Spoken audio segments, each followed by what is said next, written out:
Starte? Gestartet. Wir starten. Wir starten. Sagt Twitch das auch? Nö. Twitch sagt das nie, das weißt du doch. So, dann.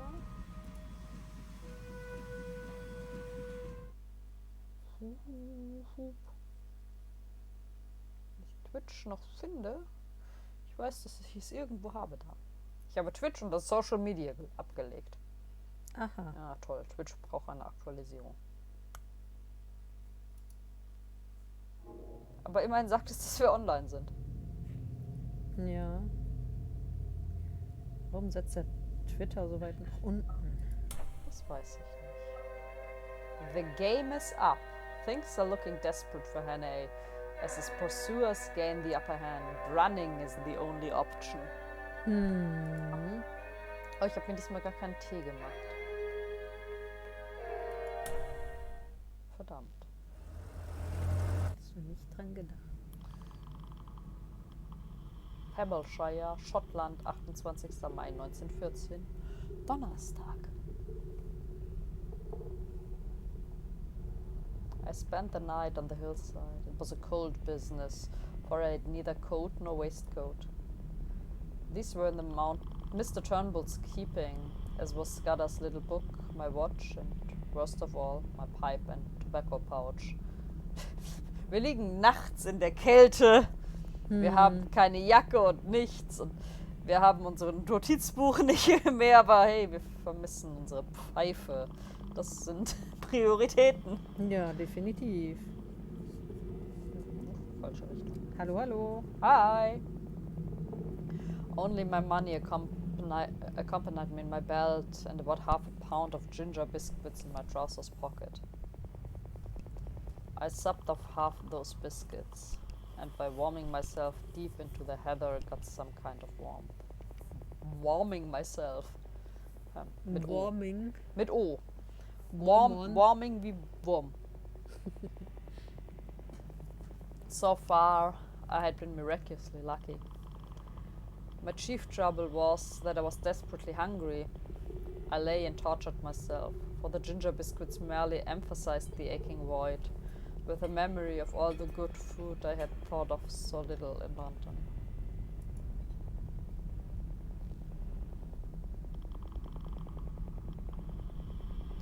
I'm longing hopelessly for these dainties. I fell asleep in London.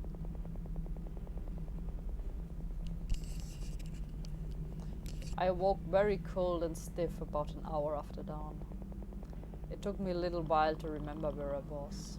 I raised myself on my arms and looked down into the valley. That one look had me lacing up my boots in mad haste. There was man below, not more than a quarter-mile off, spaced out on the hillside like a fan and beating the heather. Marmee had not been slow in looking for his revenge.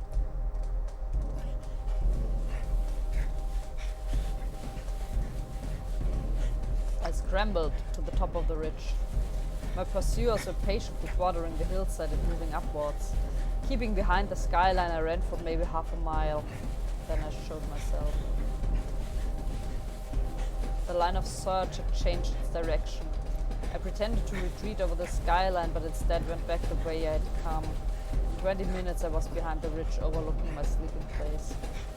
The police had evidently called in local talent to their aid, and the men I could see had their parents of the herd of gamekeepers. The exercise had warmed my blood, and I was beginning to enjoy myself. I trusted to the strength of my legs, but I was well aware that those behind me would be familiar with the lie of the land, and that my ignorance would be a heavy handicap. In stratagem I had fallen me a fair start. I had given me a fair start. Call it 20 minutes, and I had the width of the glen behind me before I saw the first net of pursuers. From that viewpoint, I had the satisfaction of seeing the pursuit streaming up the hill at the top of the glen in a hopelessly false scent. Das fand ich schon geil gemacht. It began to seem less of a game. Those fellows behind were hefty men, native heath. Looking back, I saw that only 3 were following direct, and I guessed the others had fetched a circle and cut me up. I resolved to get out of this tangle of glens, the pocket of moor I had seen from the tops. I put on a great spurt and got off the ridge and down into the moor before any figures appeared in the skyline behind me.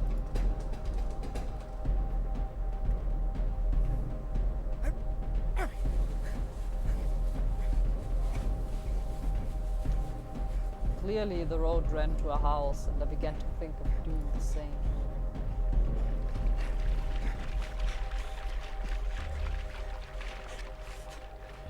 Run!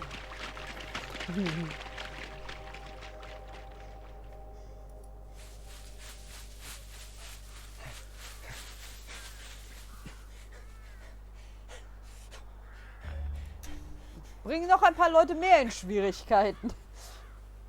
Haben wir ja noch nicht genug. I saw the face of an elderly gentleman meekly watching me from within the class veranda. Seated at a knee-hole desk was the benevolent old gentleman with some papers and open volumes before him. His face was round and shiny, with big glasses stuck on the end of his nose, and the top of his head was as bright and bare as a glass bottle.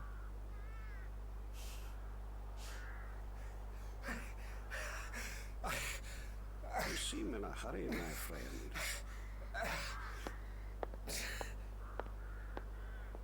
I nodded towards the window. It gave a prospect across the moor and revealed figures half a mile of straggling through the heather. Ah, I see. A fugitive from justice, eh? Well, we'll go into the matter at our leisure. Meantime, I object to my privacy being broken in upon by the clumsy rural policeman. Go into my study and you will see 2 doors facing you. Take the one on the left and close it behind you. You will be perfectly safe. Die Leute sind alle so nett und kulant. Hey, du läufst von der Polizei weg. Aber wir können die Polizei selber nicht leiden. Once again, I had found an unexpected sanctuary. Die Polizei sind bestimmt Engländer. Er ist in Schottland. Wahrscheinlich. The master of the house, sitting in a deep armchair, now regarded me with curious eyes.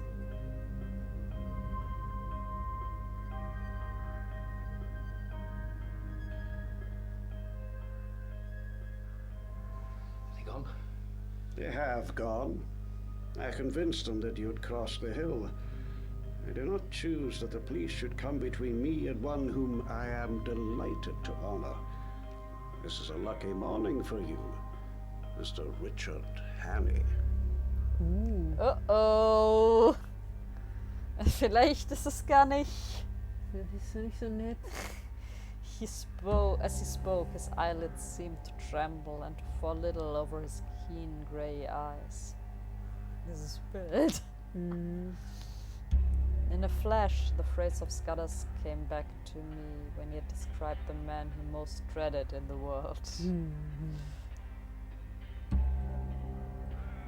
He had said that he could hood his eyes like a hawk. I saw that I had walked straight into the enemy's headquarters. Das war nicht so gut. Nein, definitiv nicht. He seemed to anticipate my intention, for he smiled gently and nodded to the door behind me. I turned and saw 2 menservants who had me covered with pistols. He knew my name, but he had never seen me before. And as the reflection darted across my mind, I saw a slender chance.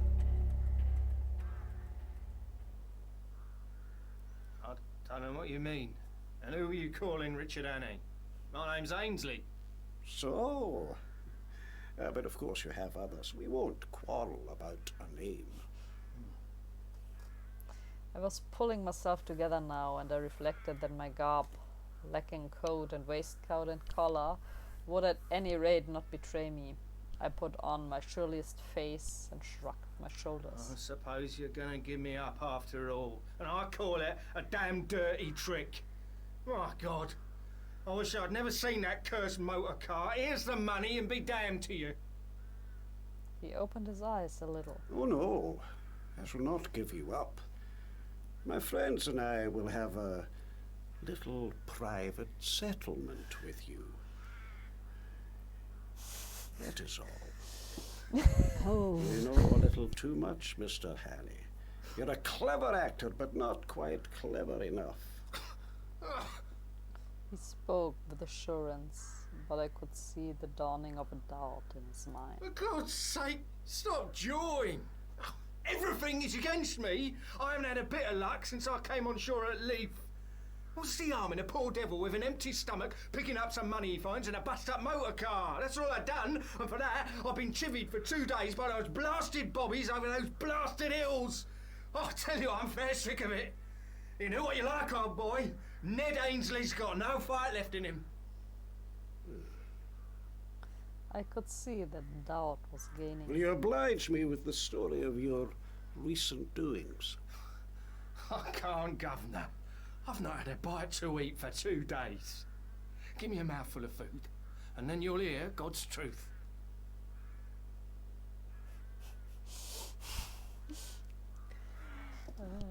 Dreht es nicht nur um. Mhm.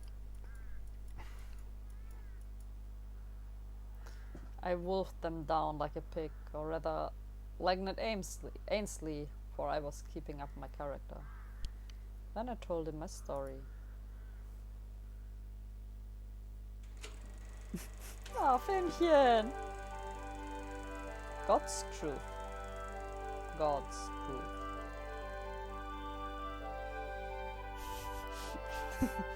Kam mit einem Schiffchen. Ned Ainsley was a common Londoner who had arrived at Leith a week ago and was making his way overland to his brother at Wigton. Wigtown.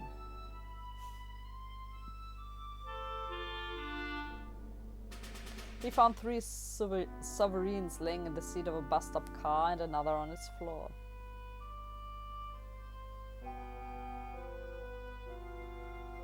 There was nobody there or any sign of an owner, so Ainsley pocketed the cash.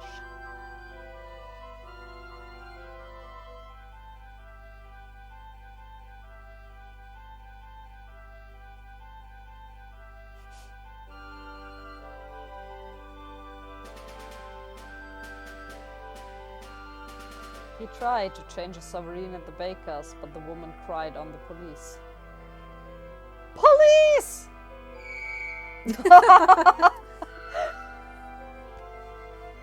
A little later.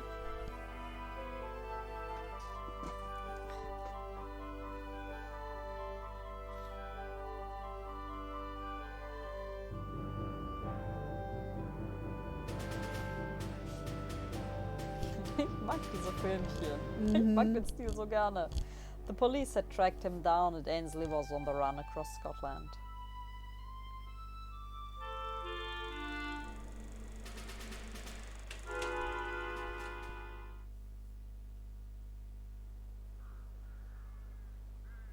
They can have the money back for a fat lot of good it's done me. Those perishers are all down on a poor man. Now, if it had been you, Governor, that had found the quids, nobody would have troubled you. You're a good liar, Hanny. Stop fooling, damn you. I tell you, my name's Ainsley, and I've never heard of anyone called Annie in my born days. I'd sooner have the police than you with your Hannays and your monkey-faced pistol tricks. No, Governor, I beg pardon. I don't mean that. I'm much obliged to you for the grub, and I'll thank you to let me go now the coast's clear. It was obvious that he was badly puzzled. He had never seen me, and my appearance must have altered considerably from my photographs. I do not propose to let you go. If you are what you say you are, you will soon have a chance of clearing yourself. If you are what I believe you are, I do not think you will see the light much longer. He rang a bell, and a third servant appeared from the veranda. I want the Lanchester in 5 minutes. There will be 3 to luncheon. You'll know me next time, Governor. Karl, stecke diesen in den Lagerraum. Und bis ich zurückkomme, bist du mir vor ihm verantwortlich. Hohoho. Aha! He was marched out of the room with a pistol at each ear. Und ich frage mich, wie der Punkt kommen muss für jemanden, der kein Deutsch kann. And the game is up. With desperate measures. In the jaws of the enemy, Hannah's fate appears sealed. The clock is ticking against Hannah and Great Britain.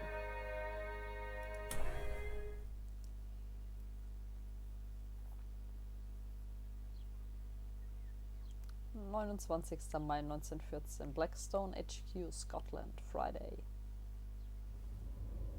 Das war eine interessante Reihenfolge. Ich habe vorhin schon in der falschen Reihenfolge. Da habe ich dir noch nicht zugehört. Ich verstehe.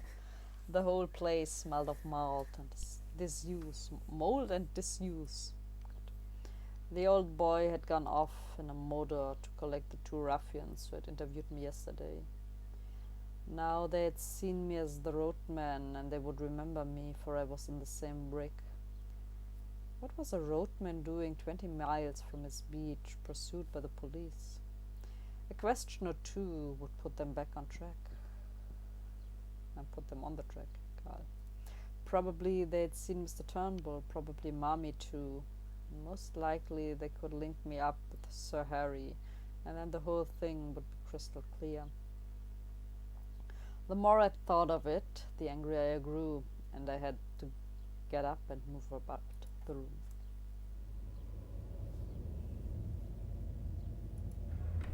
I couldn't open the boxes.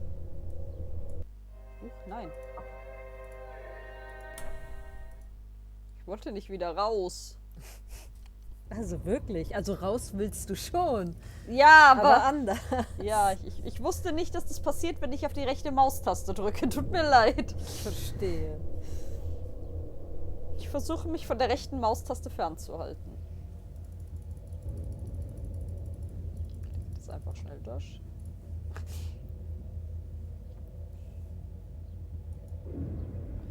I found a handle in the wall which seemed worth investigating.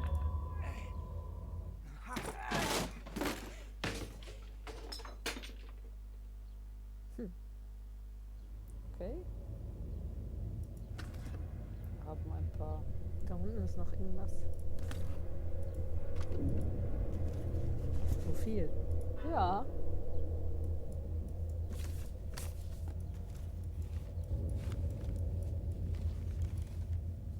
Das galt. Es war kein Fehler.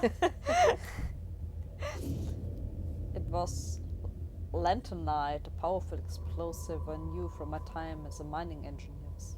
Das ist lanternite. Das ist eine Art Dynamit. Kann sein, es klingt irgendwie so. Das klingt auch ein bisschen wie Kryptonit.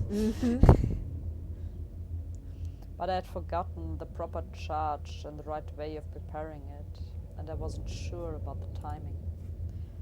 I had only a vague notion too, so to its power, for I thought I had used it and I had not handled it with my own fingers. But it was a chance, the only possible chance. The remembrance of little Scudder decided.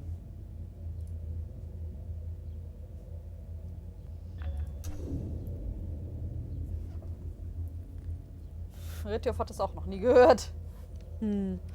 Aber ja, man findet irgendwie nur irgendwas, was aussieht wie eine Landmine oder sowas.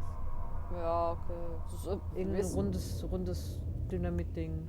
Ja, es ist irgendein Sprengstoff, soweit. Und auf Deutsch findet man irgendwie nur Medikamente oder so. Okay. Also Ja, irgendwas, was Lento heißt. Gib den Leuten Schießpulver, wenn sie sich schlecht fühlen.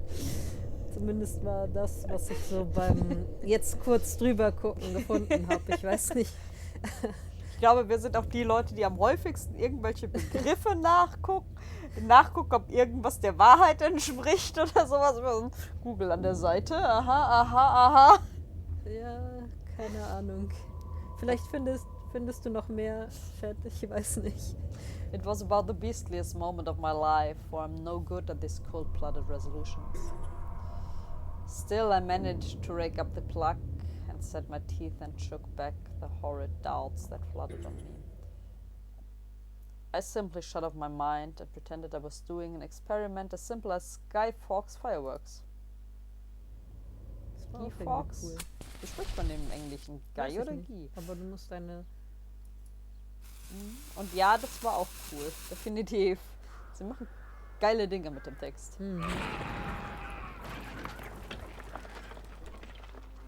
Demolition Man. My stupor can scarcely have lasted beyond a few seconds. I stepped over the broken lintel and found myself standing in a yard in a dense and acrid fog. I felt very sick and ill, but I couldn't move my limbs, and I staggered blindly forward away from the house.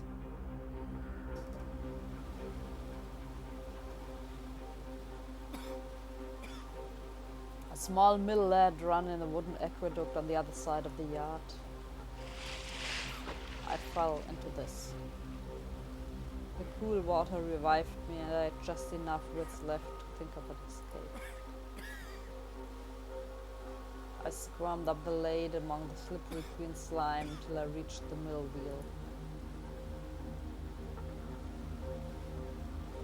Then I wriggled through the axle hole into the old mill and tumbled on a bed of chaff.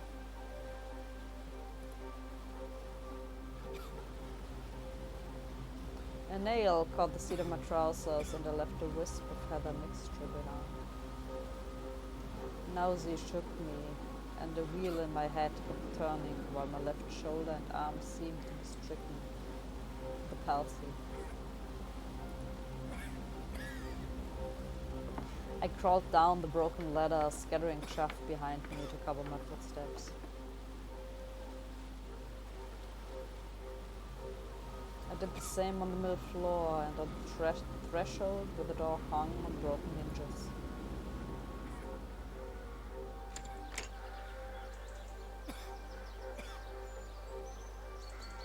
I slipped across the space, got to the back of the dovecote and prospected a way of ascent.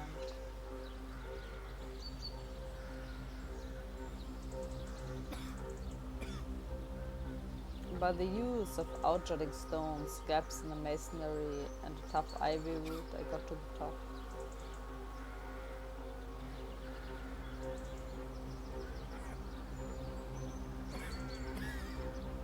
I found the space to lie down. Then I proceed to go off into an old-fashioned swoon.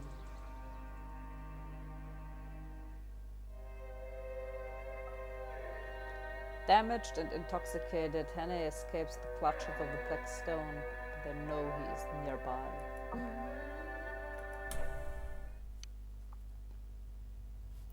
Downward Spiral. Samstag, 30. Mai 1914, Blackstone HQ, Scotland. Wow. Beim nächsten Mal machen wir das dann noch alles in einer Sprache. I woke with a burning head and the sun glaring in my face. For a long time I lay motionless, for those horrible fumes seemed to have loosened my joints and dulled my brain. Wenn sich irgendjemand das bis hierhin angeguckt hat, würde ich gerne wissen, wie viel ihr eigentlich von dem Text versteht, wenn ich ihn auf Englisch vorlese. Sei es, weil ihr die Vokabeln nicht versteht oder weil mein Englisch so schlecht ist. Ich finde dein Englisch gar nicht so schlecht. There was a little gap in the parapet to which I wriggled and from which I had some sort of prospect of the yard. I saw figures come out, a servant with his head bound up, and then a younger man in knickerbockers. I saw the rotund figure of my late captor, and I thought I made out the man with the lisp. I noticed that all had pistols. They were looking for something and moved towards the mill. For half an hour they ransacked the mill. Then they came outside and stood just below the dovecote, arguing fiercely. I heard them fiddling with the door of the dovecote, and for one horrid moment I fancied they were coming up. Then they thought better of it and went back to the house.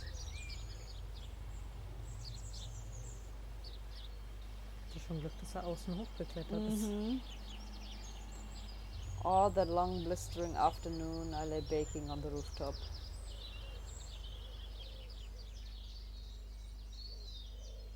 Thirst was my chief torment. My tongue was like a stick. I watched the course of the little stream as it came from the moor. I would have given £1,000 to plunge my faith into that. I saw the car speed away with 2 occupants and a man on a hill pony riding east. I wished them joy for the quest.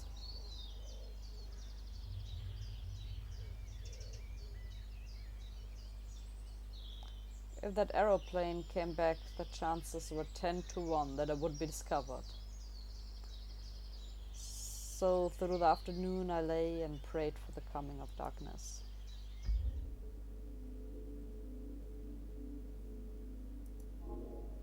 My shoulder was in a bad way. At first I thought it was only a bruise, but it seemed to be swelling, and I had no use of my left arm. I had a crushing headache and felt as sick as a cat. Those lanternite fumes had fairly poisoned me, and the baking hours on the dovecote hadn't helped matters. I had neither coat, waistcoat, collar, nor hat. My trousers were badly torn, and my face and hands were black with the explosion. I dare say I had other beauties, for my eyes felt that they were furiously bloodshot. It seemed to me that the sooner I got in touch with the Foreign Office man, Sir Walter Bullivant, the better. He must just take or leave my story, and anyway, with him I would be in better hands than those devilish Germans. I had begun to feel quite kindly towards the British police. My plan was to seek Mr. Turnbull's cottage, recover my garments, and especially Scudder's notebook, then make for the main line to get back to the south.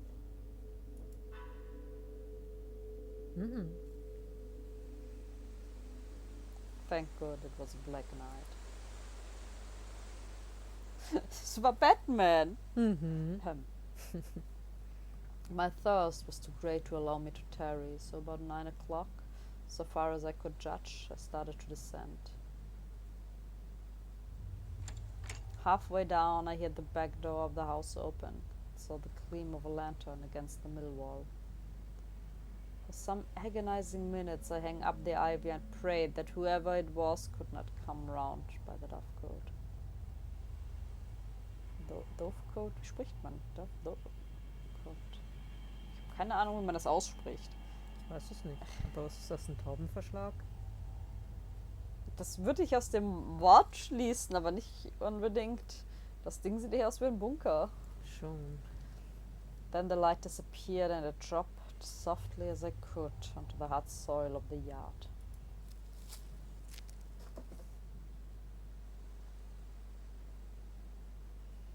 I crawled on my belly in the lee of the stone dike till I reached the fringe of the trees which surrounded the house. I was in a pretty bad way.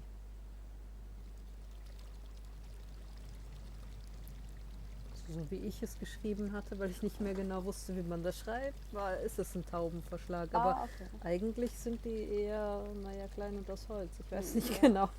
Vielleicht habe ich es auch falsch geschrieben, weil ich es mir falsch gemerkt habe. Ich weiß es nicht mehr. Das weiß ich nicht. 10 minutes later, my face was in the spring and I was soaking down pints of the blessed water. But I did not stop till I had put half a dozen miles between me and that accursed dwelling.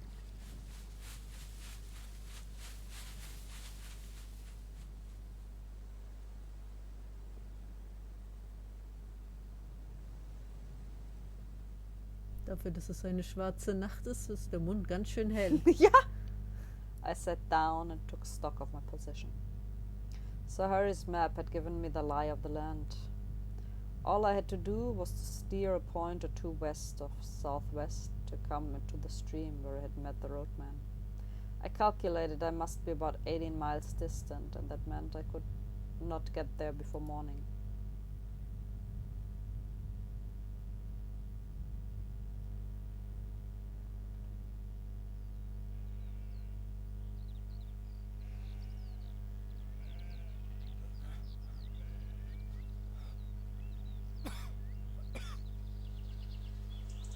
Very soon after daybreak, I made an attempt to clean myself in a hill burn, and then approached the herd's cottage, for I was feeling the need of food.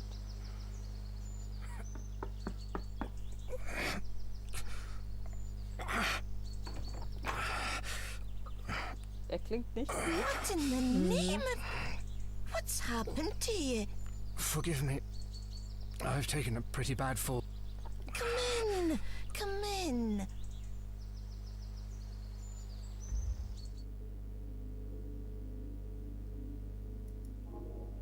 She was a decent old body and a plucky one, for though she had got the fright when she saw me, she had an axe handy and would have used it on any evildoer.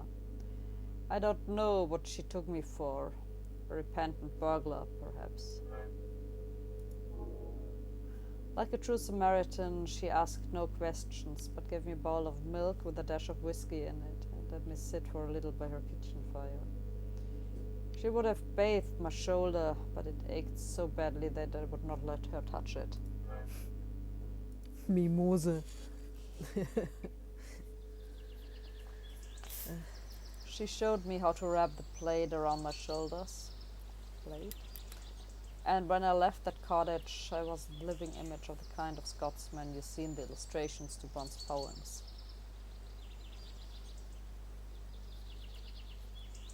Please, take this as payment for your hospitality. No. Keep your siller. No. Give it to them that hae richt it. Oh, richt then if you insist. Take my plaid and, this old hat that belonged to my man. Sie hat sich aber sehr schnell, nein, behalt das Geld oder gib es zu denen, denen es gehört. Ach was gibt's mir? Geil. I passed over the miseries of that night among the red hills. Twice I lost my way and had some nasty falls into pitfalls. I had only about 10 miles to go where the grove lies, but my mistakes made it nearer 20. The last bit was completed with the set teeth and a very light and dizzy head. But I managed it, and in the early dawn I was knocking at Mr. Turnbull's door.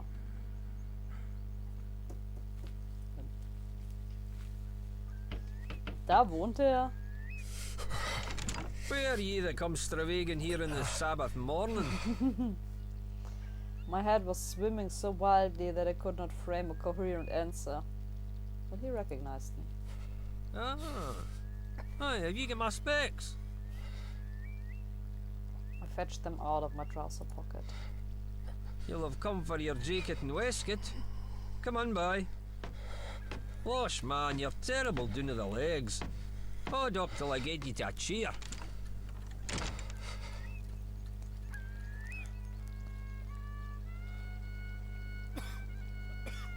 Schottischer Dialekt ist schon heftig. I had a good deal of fever in my bones, and the wet night had brought it out, with my shoulder and the effects of the fumes combined to make me feel pretty bad.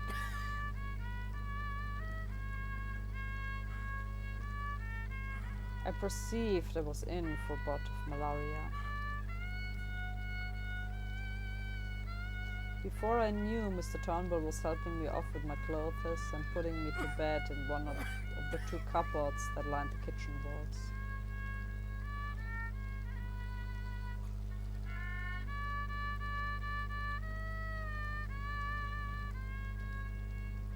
He was a true friend in need, that old roadman.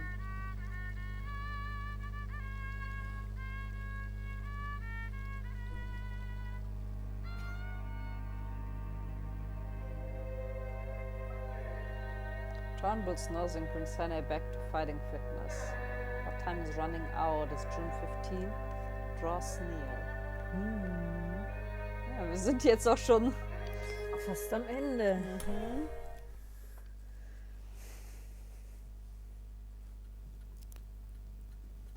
Thursday, 11th of June 1914, Turnbull's Cottage, Scotland.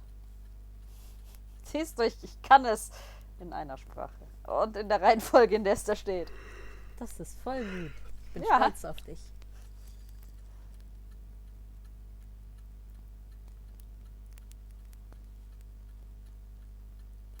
When my skin was cool again, I found that the bout had more or less cured my shoulder.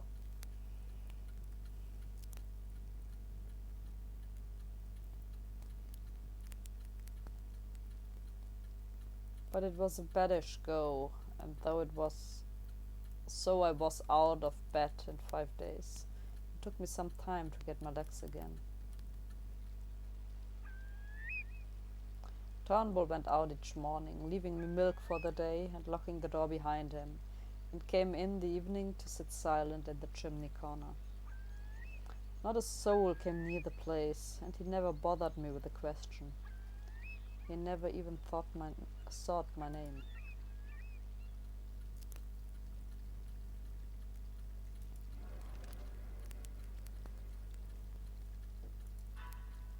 Scotsman, 5th of June 1940. Letter in reply to birthday congratulations, Buckingham Palace.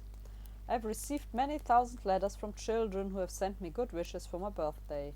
Their greetings have given me great pleasure, and I thank them from my heart. I trust that as their own birthdays came round, they may be blessed with as much happiness as they wished for me today. George R.I., June 3rd, 1940.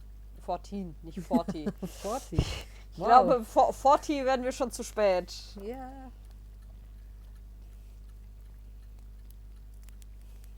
No further trace of Aviator. A report circulated yesterday that Mr. Gustav Hamel, the missing airman, had been rescued at sea and landed at South Shields is unfortunately not correct. Stimmt, da war ja auch noch was mit diesen... Ich erinnere mich, aber markiert sind hier 3 Stellen. The recent outrages perpetrated by the suffragettes have aroused such indignation throughout the country that it's expected an early opportunity will be taken after the reassembling of Parliament to raise the whole question of the treatment of the women found guilty of such criminal acts. The feeling, Scottish and other wills.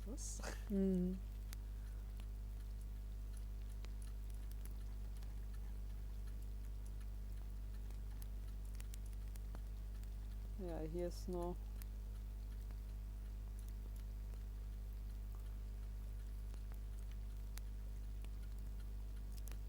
Wohl die Danksagung vom König an die Kinder. Und hier geht auch noch ein bisschen weiter. Our South Shields correspondent, after extensive inquiries made, says that the report of Hamel's safety originated in a very simple way. A vessel was seen 4 miles south of the Tyne with a flag flying in the masthead, and the spectators on the coast were attracted by what they supposed to be signal.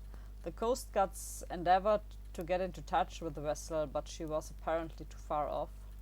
There was an impression that she was endeavoring to send word that she had rescued the missing aviator, but the report quickly spread and reached South Shields, where it had soon become common property that Hamel had been rescued, and was on his way to South Shields. Aber es ist so schön, wie diese Suffragettengeschichte eigentlich wichtig, aber unwichtig ist. Hm.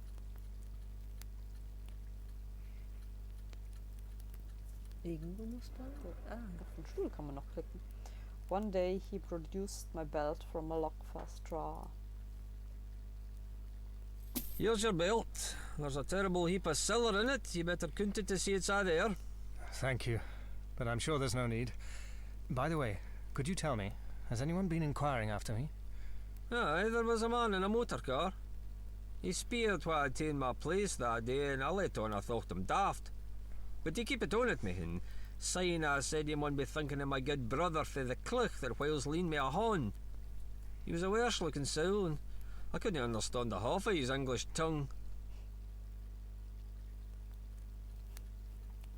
Ich frage mich gerade, ob man Gil, also Inspektor Montgomery, die Fähigkeit geben soll, schottischen Dialekt nicht nur zu sprechen, sondern zu verstehen, weil er ist ja Schotte. Seine Mutter war ja Schottin. Er ist erst mit 7 oder so nach England gekommen. Und wenn er irgendwas zu seinem Stiefvater sagen möchte, was er nicht versteht, sprechen wir das einfach in schottischem Dialekt. Damit das kleine dicke Männchen da stehen kann und sich aufregen kann. Das Dass würde Richard doch endlich vernünftig reden soll. das kleine dicke Männchen wird es bestimmt sehr aufregen und es wäre sehr witzig. Ja. I was getting restless those last days, and as soon as I felt myself fit, I decided to be off. Und ich meine, mit 7 kann er schon ganz ordentlich sprechen und wenn er das halt behält oder weiter verfeinert, so für sich und so, sollte das eigentlich. Ja, wenn er mit seiner Mutter vielleicht auch, vielleicht nicht unbedingt schottischen Dialekt, aber gälisch geredet hat, das fließt ja da so ein bisschen mit ein. Und dann, naja, je nachdem, er hat mit Hafenarbeitern und so hauptsächlich zu tun, beruflich. Ja, würde schon gehen. As luck would have it, the drover went past that morning, taking some cattle to Moffat. He was a man named Hislop, a friend of Turnbull's, and he came in to breakfast with us and offered to take me with him. I made Turnbull accept £5 for my lodging and a hard job I had of it. There was never a more independent being. When I told Turnbull how much I owed him, he grunted something about one good turn deserving another. I would have thought from our leave-taking that we'd parted in disgust.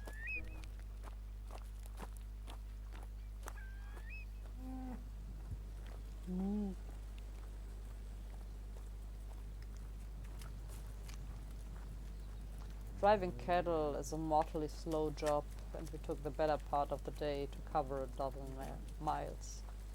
Ja, auch das ist ein Punkt, weshalb wahrscheinlich Kühe nie zu Reittieren gemacht worden sind. Sie sind in der Regel sehr langsam. Hislop was a cheery soul who chattered all the way over the pass and down the sunnier Vale of Annan. I talked of Galloway markets and sheep prices, and Hislop made up his mind I was a pack shepherd from those parts, whatever that may be. Das ist das, was er in dem Zug nach Schottland aufgeschnappt hat. I had no mind for the summer and little for Hislop's conversation, for as the fateful 15th of June drew near and I was overweight with the hopeless difficulties of my enterprise. If I had not had such an anxious heart, I would have enjoyed that time.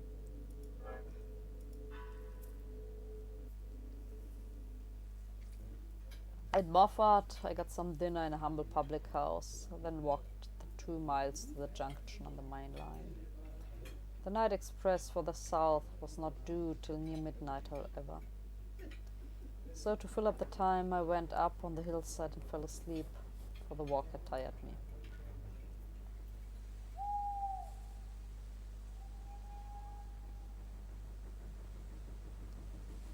I all but slept too long. I had to run to the station and catch the train with 2 minutes to spare. Sowas hatte ich erwartet.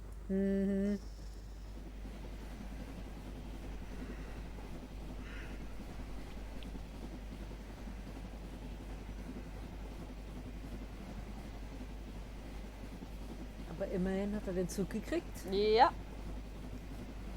Das ist gut.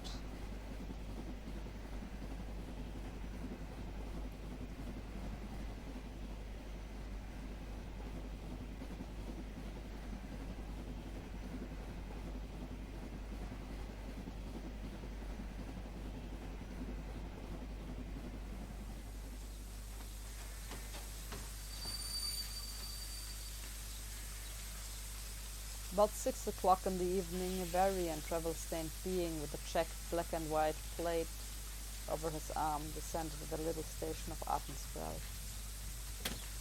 There were several people on the platform, and I thought I had better wait to ask my way till I was clear of the place.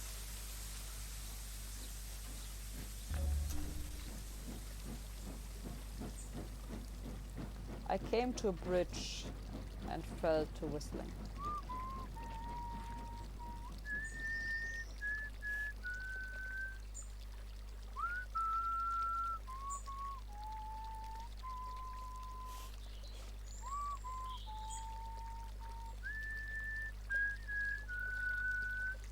The fisherman had come up from the waterside. He leaned his delicate 10-foot split cane rod against the bridge and looked with me at the water.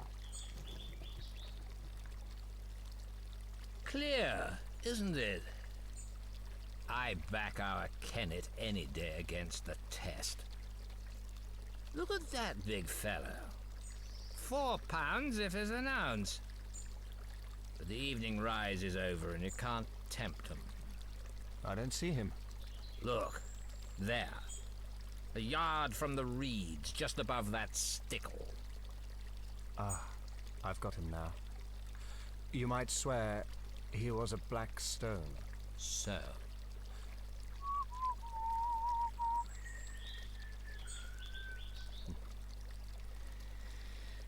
Twisden's the name, isn't it?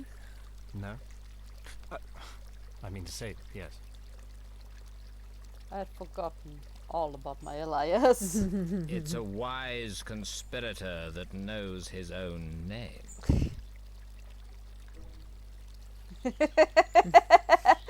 Erinnert mich ein bisschen an den Kormoranfischer.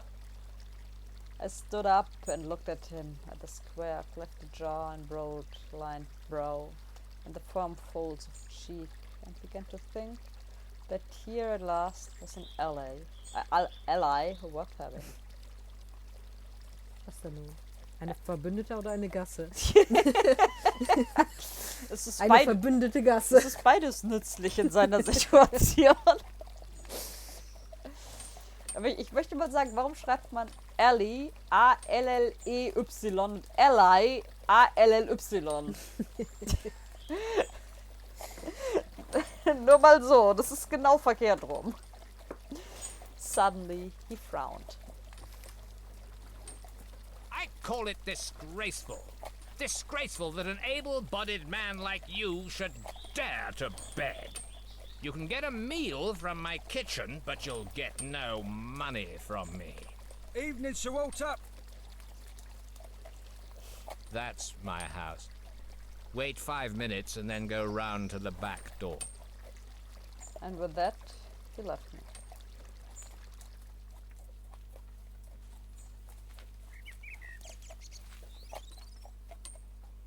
At the back door, a grave butler was awaiting me. Come this way, sir.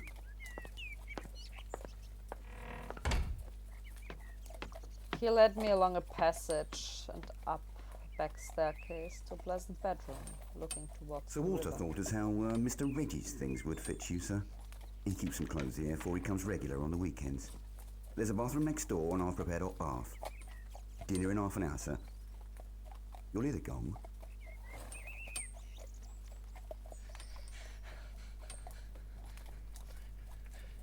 The grave being withdrew, and I sat down in a chintz-covered easy chair and gasped.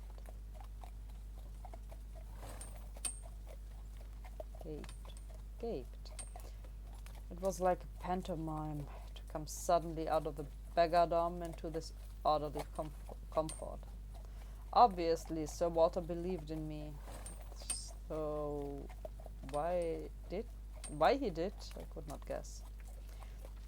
I resolved not to puzzle my head, but to take the gifts and the goods he had provided. I shaved and bathed luxuriously,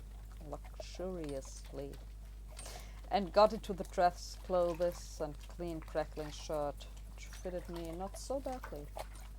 By the time I'd finished, the looking glass showed a not unpersonable young man. Meine Betonung war vollkommen daneben. Vielleicht sollte ich mir die Texte erst durchlesen und dann vorlesen. Tu, was du nicht lassen kannst. Sir Walter Bullivant takes Hannay at his word, but fears Scudder's findings may have been a little off track.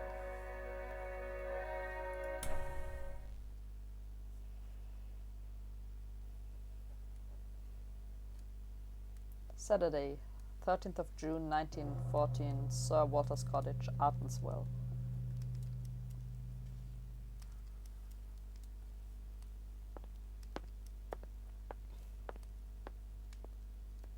Sir Walter awaited me in the dining room.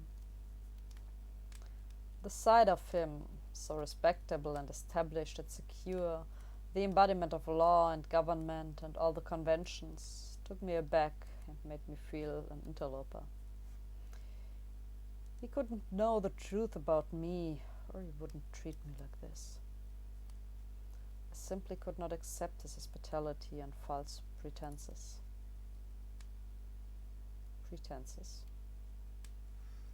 I'm more obliged to you than I can say, but I'm bound to make things clear. I'm an innocent man, but I'm wanted by the police. I've got to tell you this, and I won't be surprised if you kick me out. That's all right. Don't let that interfere with your appetite. We can talk about these things after dinner.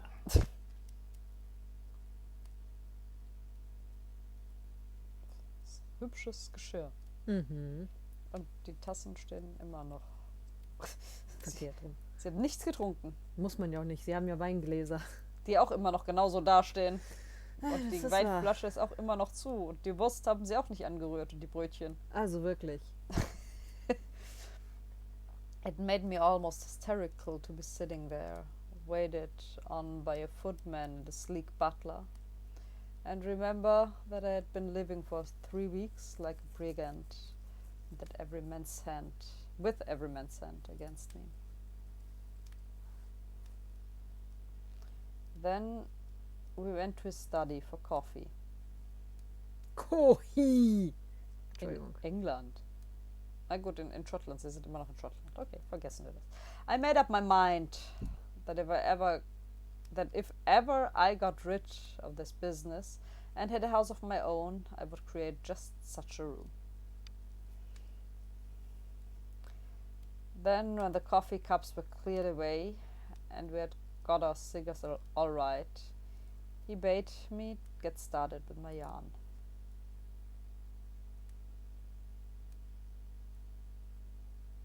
I've obeyed Harry's instructions, and the bribe he offered me was that you would tell me something to wake me up. I'm ready, Mr. Hannay. I noticed with a start that he called me by my proper name.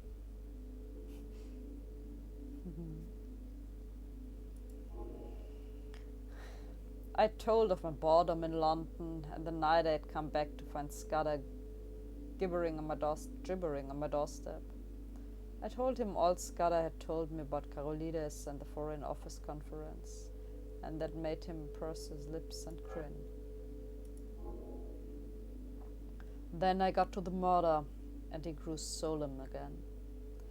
He heard all about the milkman. Milky Man. Das ist der neue Superheld. Milky Man. He heard all about the milkman and my time in Galloway and my deciphering Scudder's notes at the inn. He drew a breath, and then when I whipped the little book from my pocket.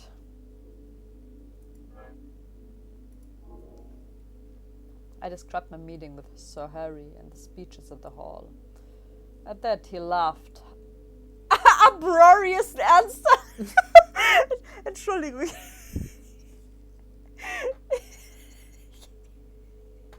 Ich habe mir heute ein Video von Dobbs angeguckt zu Softlogs und er hat irgendwie 5 oder 6 Mal hintereinander hilarious gesagt und meinte dann euch, ich sollte nicht immer dasselbe Wort benutzen, ich gucke mal nach. Und dann hat er Synonyme vorgelesen und da war uproariously dabei. Okay. Das Wort habe ich noch nie gehört. Was bedeutet das denn? Und dann hat er die ganze Zeit uproariously benutzt in dem Video. Vitaminboy. Vitaminboy. Oh, das ist süß, ja. Das könnte auch aus SpongeBob sein. Oh. Meerjungfrau, Mann, Blaubarschbube.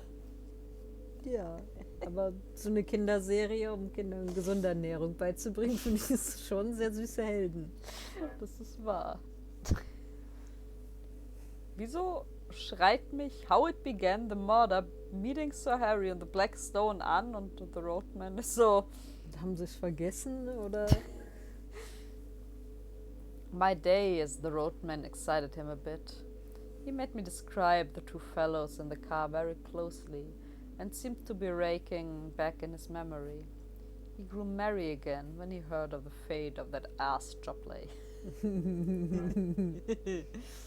Ja, verstehe ich. The old man in the moorland house solemnized him. Again, I had to describe every detail of his appearance.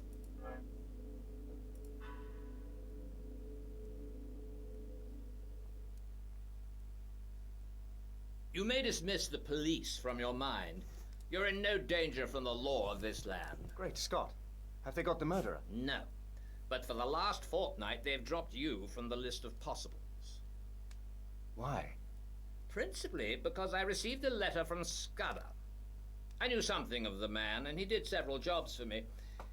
He was half crank, half genius, but he was wholly honest. Trouble about him was his partiality for playing a lone hand. That made him pretty well useless in any secret service. A pity, for he had uncommon gifts.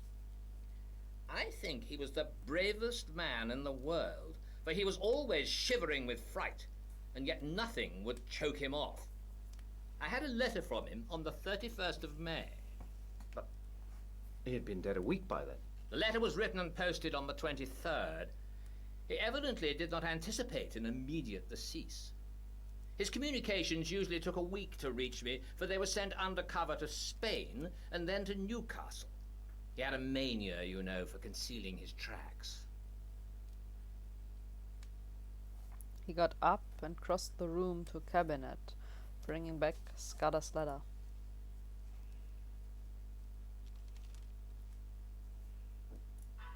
Sir Walter! I am in the gravest danger. My worst fears have been realized. My enemies are here in London. They have made themselves known. I cannot write more in case these words be intercepted, but I have found shelter with a good friend who lives near Portland Place. God willing, you will hear from me before the 15th June. Your servant, Franklin P. Scudder. I think his object was to clear you if anything happened. But when I got it, I went to Scotland Yard, went over the details of the inquest, and concluded that you were the friend. We made inquiries about you, Mr. Hannay, and found you were respectable. I thought I knew the motives for your disappearance. Not only the police, the other one, too. And when I got Harry's scrawl, I guessed at the rest. I've been expecting you any time this past week. Thank heavens. You can imagine what a load this took off my mind. I felt a free man Now, once more. let us have the little notebook.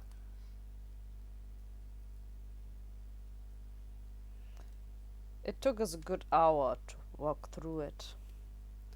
His face was very grave before he had finished, and he sat silent for a while. I don't know what to make of it.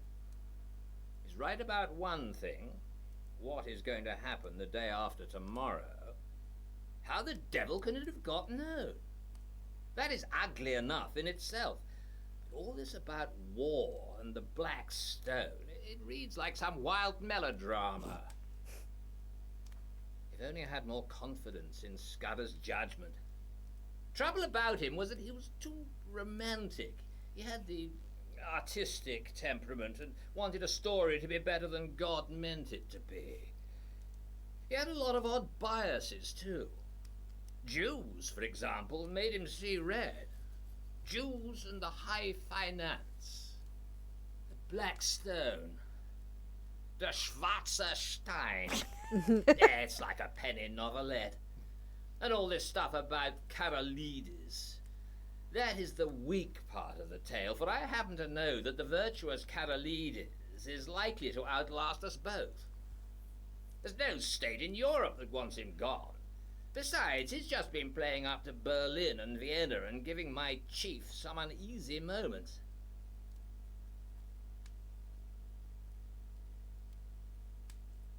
No. Scudder's gone off the track there. Frankly, Hannay, I don't believe that part of his story. There's some nasty business afoot, and he found out too much and lost his life over it. But I'm ready to take my oath that it's ordinary spy work. A certain great European power makes a hobby of her spy system, and her methods are not too particular. Since she pays by piecework, her blackguards are not likely to stick at a murder or two. They want our naval dispositions for their collection at the Marienamt. But they'll be pigeonholed. Nothing more.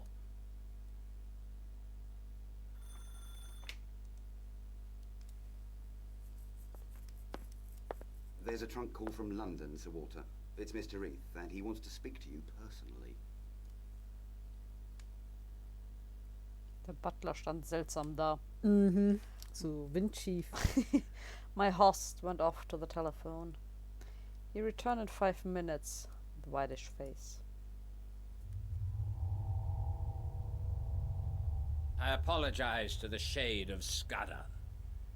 Carolides was shot dead this evening at a few minutes after 7.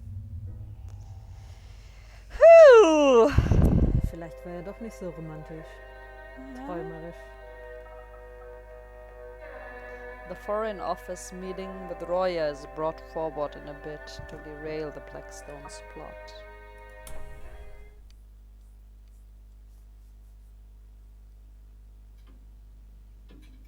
Sunday, 14th June 1914, Sir Walter's Cottage, Artenswell. Es ist nur ein Cottage und es gehört Sir Walter. Haben die da Muffins? Warum nicht? Hätte ich auch gerne einen. Es könnten allerdings auch winzige Kürbisse sein. Oder Rosinenbrötchen. Würde ich auch nehmen. I came down to breakfast next morning after 8 hours of pleasant dreamless sleep. I found Sir Walter decoding a telegram in the midst of muffins and marmalade. Ja, es sind Muffins. His fresh rosiness of yesterday seemed a thought tarnished. I had a busy hour on the telephone after you went to bed. I got my chief to speak to the First Lord and the Secretary for War, and they're bringing Roy over a day sooner. Now, this wire clinches it. He'll be in London at 5. Odd that the code word for a sous chef d'etat major general should be porker.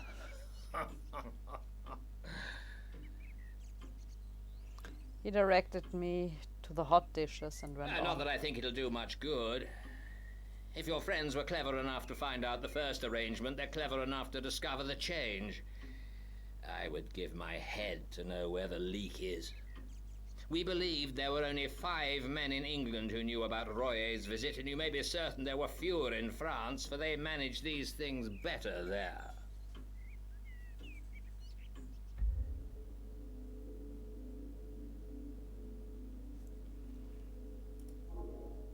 Royer dines with my chief and then comes to my house where 4 people will see him. Whittaker from the Admiralty, myself, Sir Arthur Drew, and General Winstanley. At my house, he will get a certain document from Bitteker, and after that, he will be motored to Portsmouth, where a destroyer will take him to Havre. Motored. Sie hatten damals witzige Wörter für Autofahren. Dann wird er nach Havre geautofahrt. Oder so. Klingt doch schon mal gut. Ich möchte auch gerne geautofahrt werden. Ich werde lieber geautofahrt, als dass ich selber Auto fahre. Ja. He will never be left unattended for a moment till he's safe on French soil. The same with Whittaker till he meets Roya.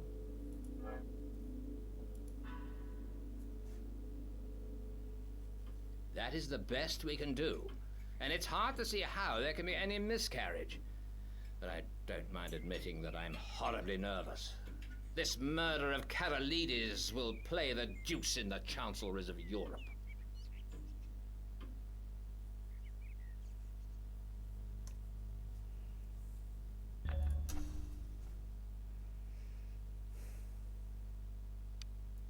Wir haben ihn dahingestellt. Gut, ne? Hannah, can you drive a car? Why, yes. Well, you'll be my chauffeur today and wear Hudson's rig. You're about his size. You have a hand in this business and we're taking no risks.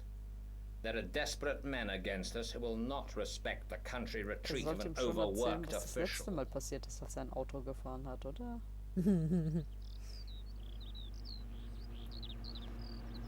It was a soft, breathless June morning with a promise of sultriness later, but it was delicious enough swinging through the little towns with their freshly watered streets and past the summer gardens of the Thames Valley.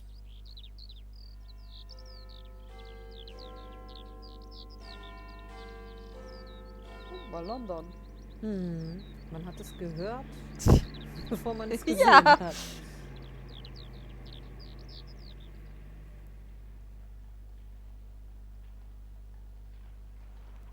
I landed Sir Walter in his house in Queen Anne's Gate punctually at 11:30. The first thing he did was take me around to Scotland Yard.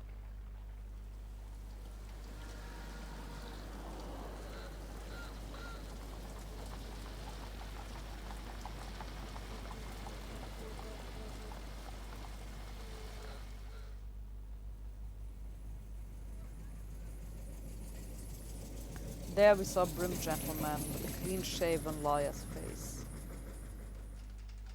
McGillivray, I've brought you the Portland Place murderer. The reply was a wry smile. It would have been a welcome present to Bullivant. This, I presume, is Mr. Richard Hannay, who for some days greatly interested my department. Mr. Hannay will interest it again. He has much to tell you, but not today. For certain grave reasons, his tale must wait for 4 hours. Then, I can promise you, you will be entertained and possibly edified. I want you to assure Mr. Hannay that he will suffer no further inconvenience.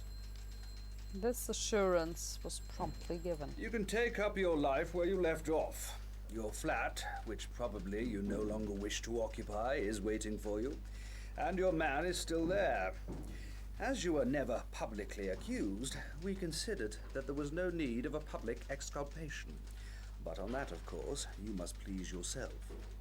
McGillivray, we may want your assistance later on.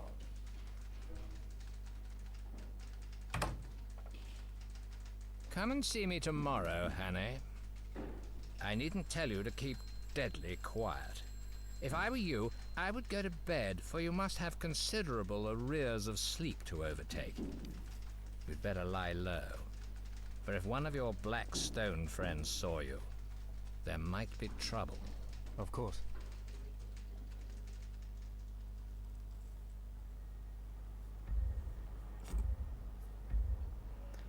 It was very pleasant to be a free man, able to go where I wanted.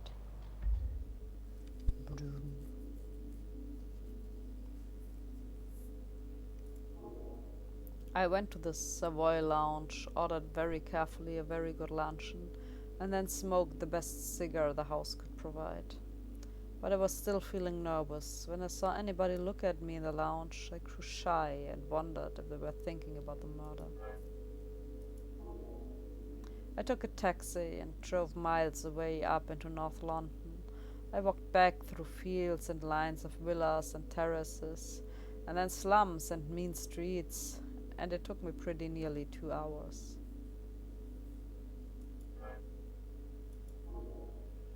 I dined at a restaurant in Jermyn Street.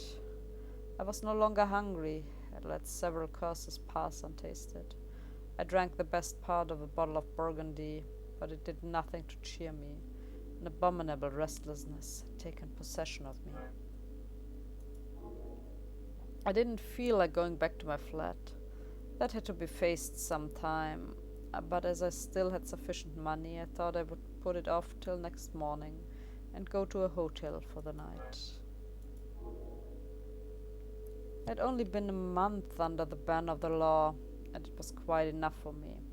Yet I felt curiously at a loose end. I felt that great things, tremendous things, were happening or about to happen, and I, who was the cogwheel of the whole business, was out of it. Warum ist der Polizist auf dem Bild? Weiß ich nicht. Aber er sieht sehr platt aus. Schon irgendwie. Als hätte man den Kopf ein bisschen zusammengeschoben. Das macht der Hut. Ich bin mir sicher. Ich hoffe es. Ansonsten tut er mir ein bisschen leid. And there was I, a very ordinary fellow with no particular brains. And yet I was convinced that somehow I was needed to help this business through, that without me it will all go to places. I told myself it was sheer silly conceit that 4 or 5 of the cleverest people living, with all the might of the British Empire at their back, the job in hand. Hätte gerne eine Pizza. Yet I couldn't be convinced. It seemed as if a voice kept speaking in my ear, telling me to be up and doing, or I would never sleep again. The upshot was that about 9:30 I made up my mind to go to Queen Anne's Gate. Very likely I would not be admitted, but it would ease my conscience to try. Conscience. Das heißt Conscience, nicht Conscience. Das ist eine interessante Wissenschaft. Yeah. On my way, I passed a group of young men. They were in evening dress. I had been dining somewhere and were going on to a music hall. One of them was Marmaduke Jopley. Oh no. Von allen! Yep. By God, the murderer! Hey, you fellows hold him! That's Hannay, the man who did the Portland Place murder! Ja, ungefähr so habe ich ihn mir auch vorgestellt. Yep. I wasn't looking for trouble, but my ill temper made me play the fool, and the sight of Marmy's impeccable face was more than I could bear.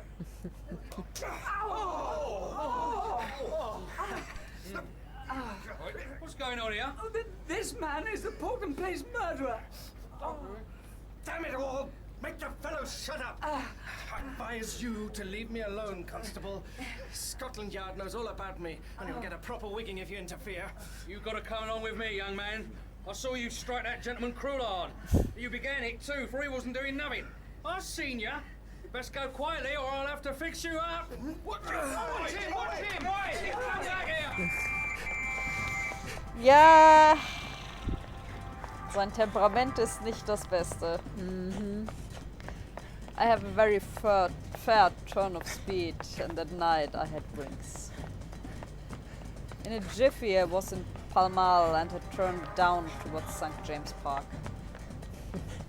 Happily there were few people about and no one tried to stop me. I was staking all on getting to Queen Anne's Gate.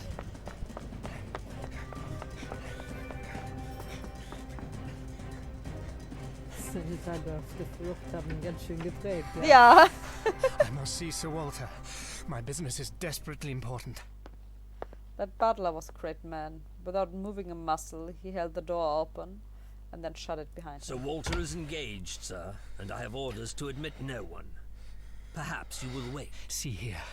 There's trouble about, and I'm in it. But Sir Walter knows, and I'm working for him. If anyone comes and asks if I'm here, tell him a lie. Ist dieser Mann hierher gekommen? Eine Lüge. Mhm. Was? I was seated and told to wait. Das hatte ich mit Philipp, als Philipp noch klein war. 2,5, 3,5, sowas in dem Alter. Und er wollte mit mir im Altersheim spielen gehen auf diesen Wiesen. Mhm. Und da habe ich zu ihm gesagt, ja, dann geh zur Oma und sag ihr Bescheid. Und er ist noch mal ins Haus zurück, die Treppe hochgewackelt und die Küchentür, der streckt den Kopf da rein und ruft Bescheid und wackelte wieder zu mir zurück. Ja, sowas machen Kinder. I was seated and told to wait. Er wird 3,5, er wird schon ein bisschen älter gewesen sein. Aber er konnte ja die Treppe schon alleine laufen. He returned to the door and with a face like a graven image, wait to be questioned. This is the house of Sir Walter Bullivant, and I am under the strictest orders not to let anyone, no matter who, interrupt his office. Und dann machen wir die Tür wieder zu. Guter Butler.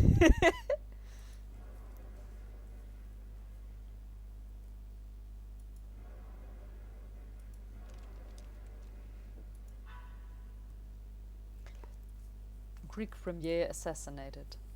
Horror descended on Whitehall last night after Greek Prime Minister Constantine Karolidis was shot dead in London. The murder took place around 7 p.m. in a private apartment in Horse Guards, where the Greek premier was staying at the invitation of the Foreign Office. Although the area around St. James Park was busy at the time, Scotland Yard has released no details of the suspect, and the assassin remains at large. Karolidis was alone at the time of the shooting, and no direct witnesses to the act have been established. Police and security agents have yet to confirm whether the shooter was located in the room or fired from an adjacent building. Questions are already being raised about the security arrangements for the visit. Sir Humphrey Bullingstone, the RH member for Harrow, declared that it is a disgrace to the fine name of Her Majesty's government that a serving head of the state can be murdered in cold blood in such close proximity to the king's residence. Ich möchte mal sagen, dass ich es faszinierend finde, dass selbst in einer Zeit, in der sie einen König hatten, es Her Majesty ist und nicht His Majesty. Das Königin Victoria für massive Nachwirkungen eigentlich gehabt hat. Ja.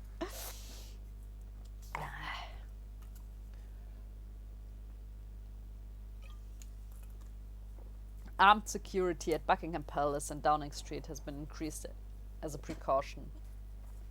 Karolidis' visit was thought to concern his recent call for a major international conference to settle the ongoing territorial claims that continue to beset the Balkans.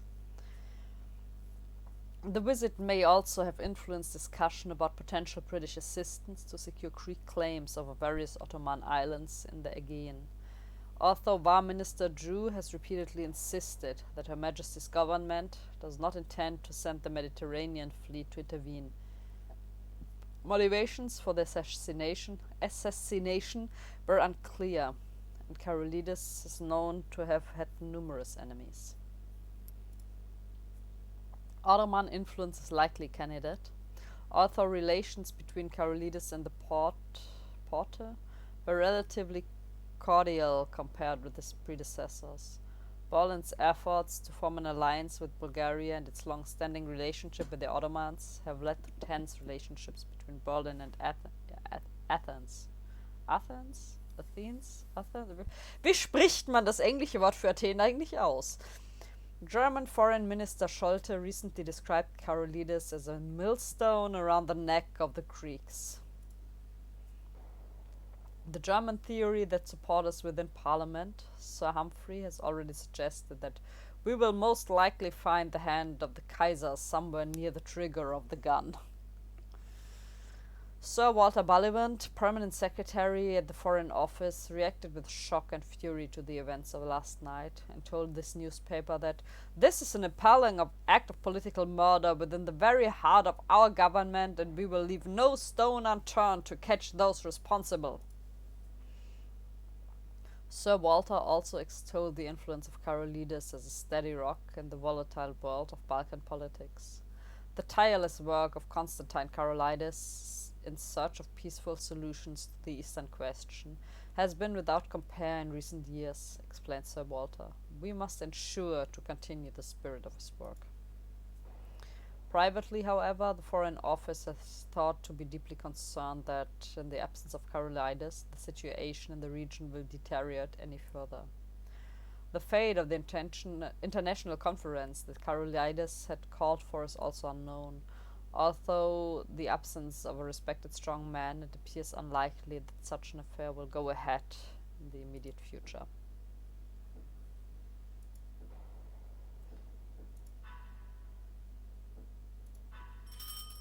I hadn't waited long till there came another ring at the bell. The butler made no bones about admitting this new visitor. I recognized the first Sea Lord, the man they saw that made the new British army. They say, du hast recht. He passed my alcove and was ushered into a room at the back of the hall. As the door opened, I could hear the sound of low voices. It shut, and I was left alone again. For 20 minutes I sat there, wondering what I was to do next. Then the door of the back room opened and the first Sea Lord came out. He walked past me, and in passing he glanced in my direction, and for a second we looked each other in the face. I had never seen the great man before, and he had never seen me. But in that fraction of time something sprang into his eyes, and that something was recognition. You can't mistake it. It is a flicker, a spark of light, a minute shade of difference, which means one thing and one thing only.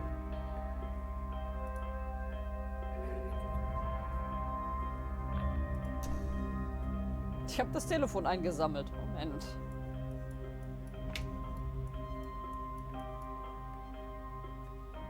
Lord Allowa's residence. How may I help you? Is his lordship at home? His lordship returned half an hour ago and has gone to bed. He's not very well tonight. Will you leave him a message, sir? I knew it.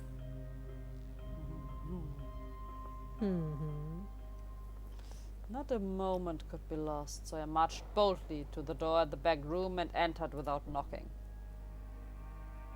Neues Event. Die 39 Stufen. Wir haben es fast geschafft. Ich meine, wir haben das Kapitel gefunden, das so heißt wie die ganze Geschichte. All seems lost, but could Scudder's pocketbook hold the secret to Blackstone's whereabouts?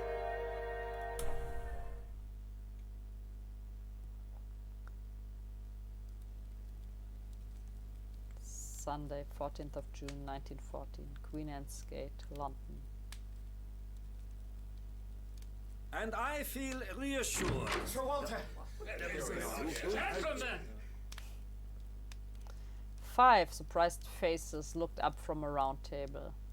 There was Sir Walter and Drew, the War Minister, whom I knew from his photographs. There was a slim, elderly man who was probably Whittaker, the Admiralty official, and there was General Winstanley, conspicuous from the long scar on his forehead. Lastly, there was a short, stout man with an iron grey moustache and bushy eyebrows. This must have been Roya.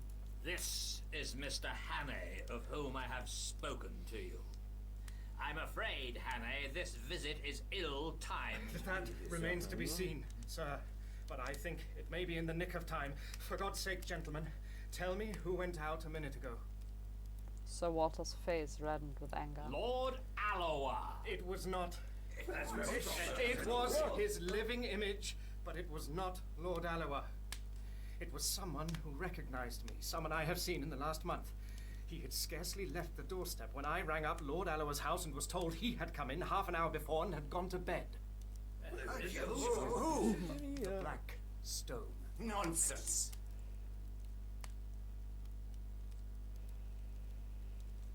I sat down in the chair so recently vacated and looked around at 5 badly scared gentlemen. Sir Walter got up and left the room while we looked blankly at the table. He came back in 10 minutes with a long face.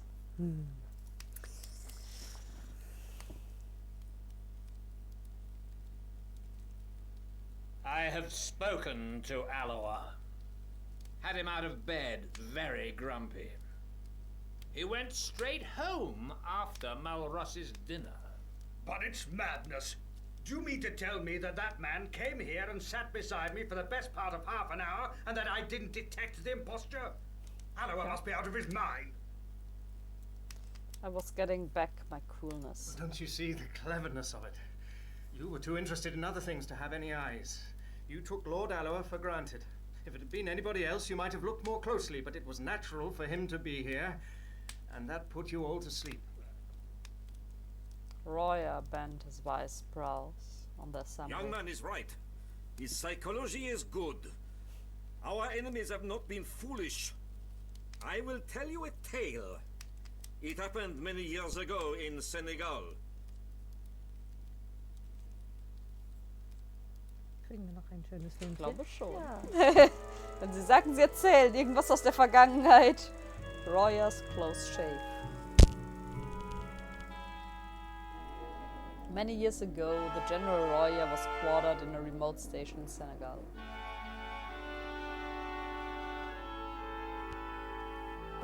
To pass the time, he fished for a big barbel in the river. I'll be back soon, girl. Sitzt ein Löwe auf der anderen Seite vom Ja. Baum. On morning, his horse was unaccountably restless. One morning. Roya kept soothing her with his voice, his mind intent on fishing.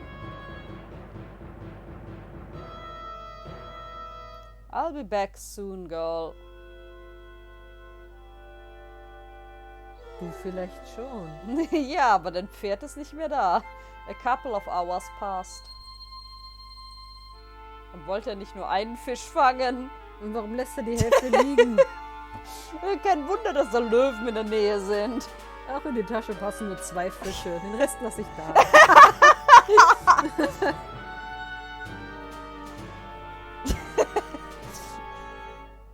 Oh.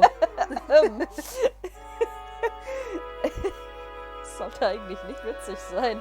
Roya stood face to face with an old man-eater, the terror of the village.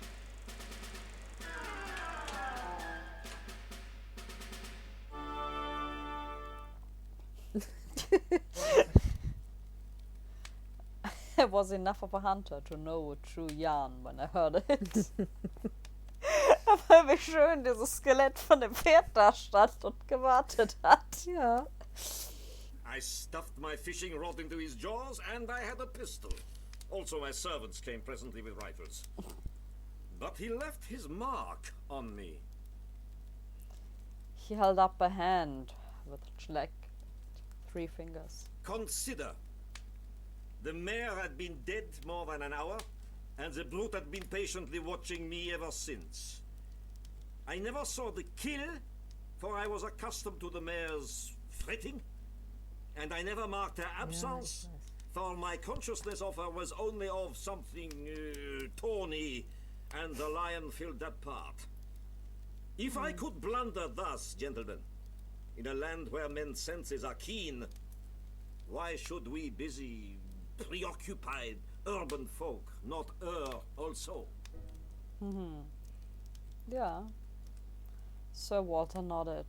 No one was ready to gainsay him. Well, I suppose there is nothing for it but to change the plans. Das muss eine gefährliche Angel gewesen sein. Aber ich glaube, wenn er es richtig anstellt, hätte er mit der Angel alleine den Löwen erledigen können. Whittaker was looking very glum. Ich meine, wenn es jetzt MacGyver gewesen wäre zum Beispiel. Oh, ja. Aber ich glaube auch so, die Dinger sind sehr stabil eigentlich. Wenn du damit zuhaust. Ja, und auch wenn du den Haken, wenn der an der richtigen Stelle sitzt. Did you tell Lord Alloa what has happened? No? Well, I can't speak with absolute assurance, but I'm nearly certain we can't make any serious change, unless we alter the geography of England. Wie schön wir alle drei verschiedene, Angelschnur, du mit dem Haken, ich mit der Angelrute. Jeder so seine Methode. So eine Angel ist vielseitig einsetzbar. Sehr schön. He paused and looked around. God, and we have not a rag of a clue. Besides, there is the post. By this time the news will be on its way. No. You do not understand the habits of the spy. He receives personally his reward and he delivers personally his intelligence. We in France know something of the breed. Now, there is still a chance, mes amis. These men must cross the sea, and there are ships to be searched and ports to be watched. Believe me, the need is desperate for both France and Britain. I had a sudden inspiration. I went back to my hotel room. Where is Scudder's book? Quick, man! I remember something in it. What is it going to be?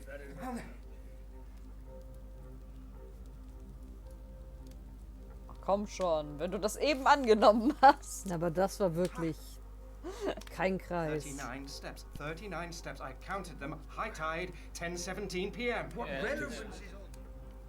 The Admiralty man was looking at me as if he thought I'd gone mad. Don't you see? It's a clue. Scudder knew where these fellows laired. He knew where they were going to leave the country, though he kept the name to himself. Tomorrow was the day, and it was some place where high tide was at 10:17. But they may have gone tonight. Not they. They have their own snug, secret way, and they won't be hurried. I know Germans, and they are mad about working to a plan. Where the devil can I get a book of tide tables? Whittaker brightened up. It's a chance. Let's go over to the Admiralty.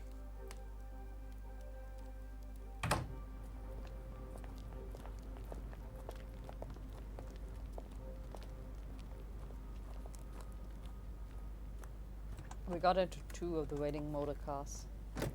Sir Walter went off to Scotland Yard to mobilize MacGillivray. Ich hatte so sehr gehofft, ich müsste den Namen nicht vorlesen. Ja! Das sind so Namen, die hat man bei Scotland Yard. Deswegen passt Montgomery da auch sehr gut hin.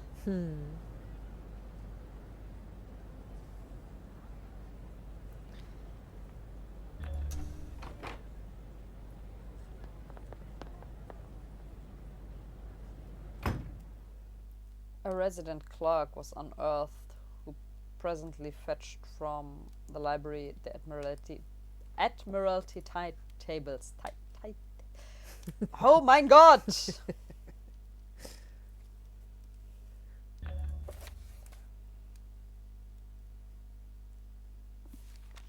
I sat at the desk and the others stood around, for somehow or other I got in charge of this expedition, but it was no good.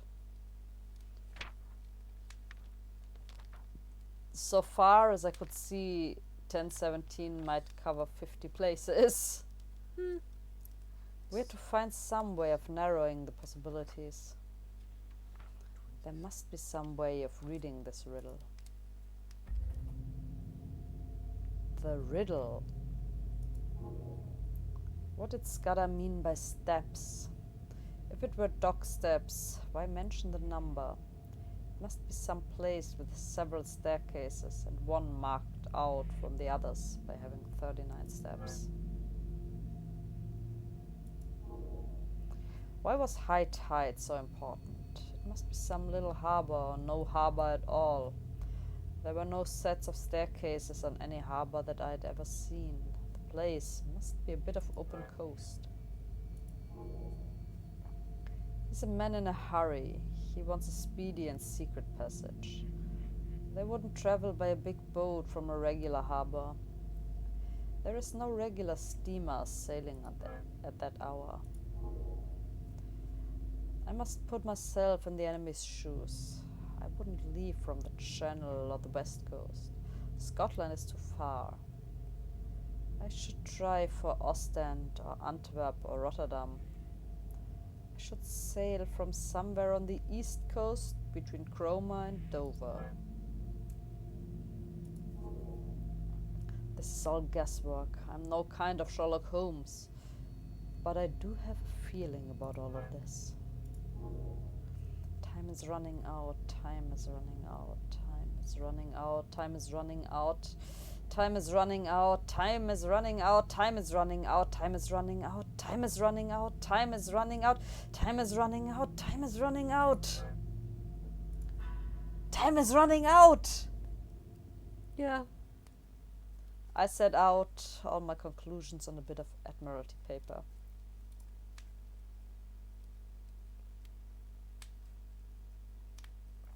Fairly certain. Place where there are several sets of stairs, one that matters distinguished by having 39 steps.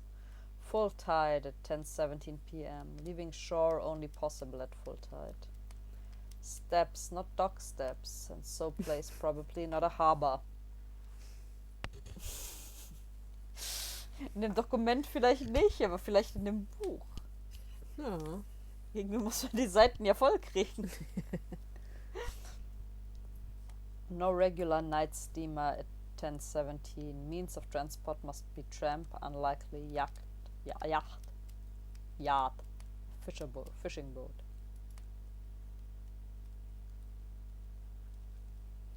Guest.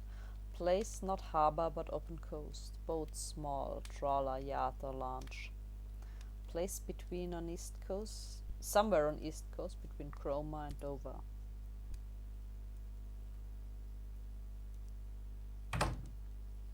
Sir Walter joined us, and presently MacGillivray arrived. He had sent out instructions to watch the ports and railway stations for the 3 men whom I had described to Sir Walter. Not that he or anybody else thought that would do much good.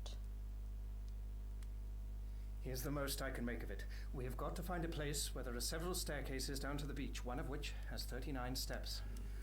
I think it's a piece of open coast with biggish cliffs, somewhere between the Wash and the Channel. Also, it's a place where full tide is at 10:17 tomorrow night. Then an idea struck me. Is there no inspector of Coast Guards or some fellow like that knows the East Coast? Why, yes, there is. He lives in Clapham. Let me get him now. Armer Kerl. Oh ja. Ich sag doch, ich hasse das Gebäude. I went off in a car to fetch him. Deswegen bin ich auch nicht jeden Abzweig gegangen, als wir gespielt haben, weil das ewig dauert. Yep. I lit a pipe and went over the whole thing again till my brain grew weary.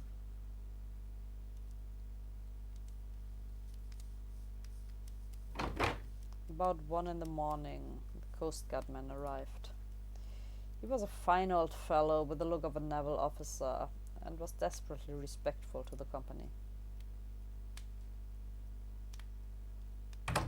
This is the chap. Good evening, gentlemen. We want you to tell us the places you know on the East Coast where there are cliffs and where several sets of steps run down to the beach. What kind of steps do you mean, sir? There are plenty of places with roads cut down through the cliffs, and most roads have a step or 2 in them. Or do you mean regular staircases, all steps, so to speak? Whittaker looked towards me. We mean regular staircases. He reflected a minute or 2. I don't know that I can think of any. Wait a second. There's a place in Norfolk, Brattlesham, beside a golf course, Well, there are a couple of staircases to let the gentleman get a lost ball. That's not it. Then there are plenty of marine parades, if that's what you mean. Every seaside resort has them. I shook my head. It's got to be more retired than that. Well, gentlemen, I can't think of anywhere else.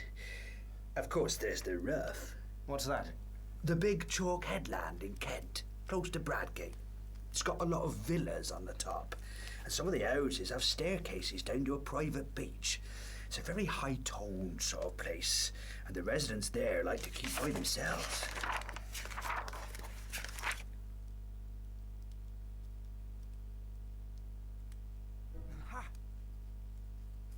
Haha. We're on the scent at last. How can I find out what is the tide at the Rough? I can tell you that, sir. I once was let a house there in this very month, and I used to go out at night to the deep sea fishing. The tide's 10 minutes before Bradgate. I closed the book and looked round at the company. If one of those staircases has 39 steps, we have solved the mystery, gentlemen. I want the loan of your car, Sir Walter, and a map of the roads. Of course. If Mr. McGillivray will spare me 10 minutes, Yes. I think we can prepare something for tomorrow. Good. I, for one, am content to leave the matter in Mr. Hannay's hands. Der Franzose will sich doch nur nicht weiter damit beschäftigen. It was ridiculous of me to take charge of the business like this, but they didn't seem to mind, and after all I had been in the show from the start. Besides, I was used to rough jobs, and these eminent gentlemen were too clever not to see it.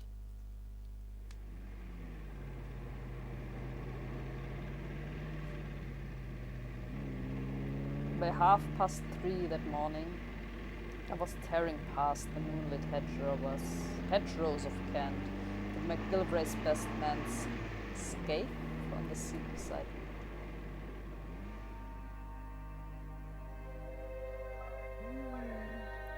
Vorletztes. Hannay is confident that he is the right place. But doubts begin to surface when he sees the target. Und verdammt ist das in der Struktur gut. Will ich nur mal so einwerfen. Monday, 15th June 1914, Bradgate, Kent.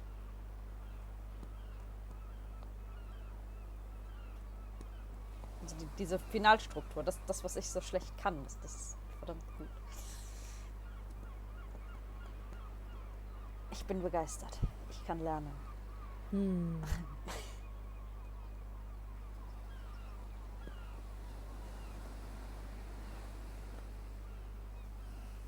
Griffin Hotel.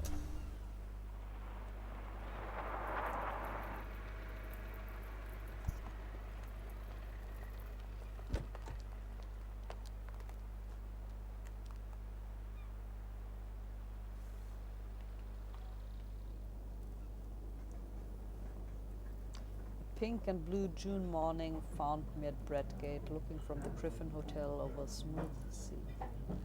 The lightship on the cock's stand seemed the size of the Bell Buoy. A couple of miles farther south and much nearer the shore, a small destroyer was anchored.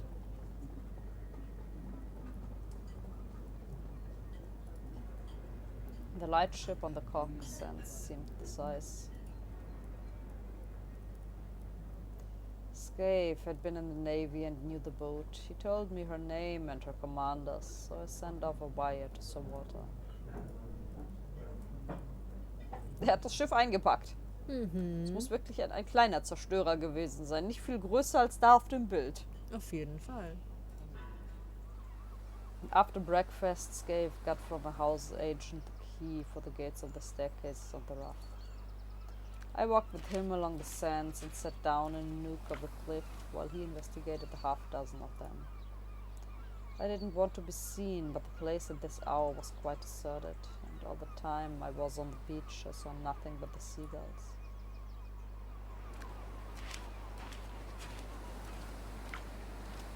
It took him more than an hour to do the job. Everything depended on my guess proving right. He read aloud the number of steps in the different stairs. 34, 35, 42, 47, and 21, where the cliffs get lower. Oh, and 39. Scaife, we have them. We hurried back to the town and sent a wire to McGillivray. I wanted half a dozen men, and I directed them to divide themselves among different specified hotels. And then Scaife set out to prospect the house at the heat of the 39 steps. 39 steps. Steps. He came back with news that both puzzled and reassured me.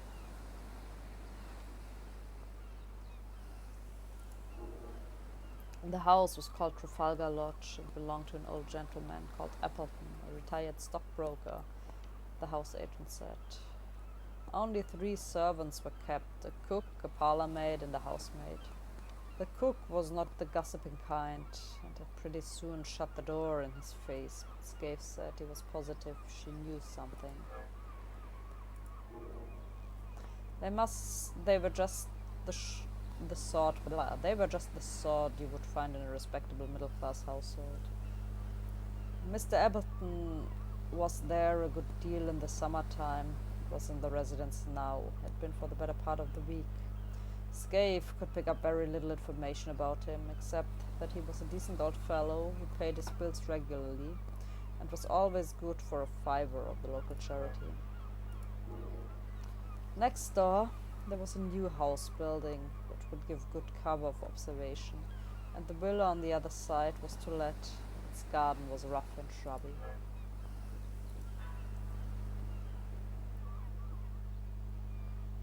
I borrowed Scaife's telescope and before lunch went for a walk along the rough.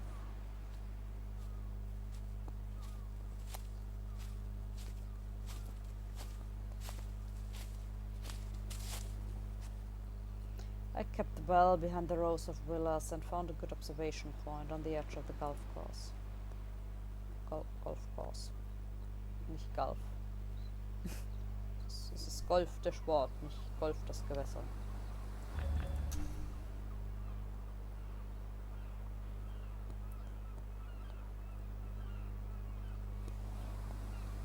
Ich kannte auch mal ein Pferd, das hieß Golf.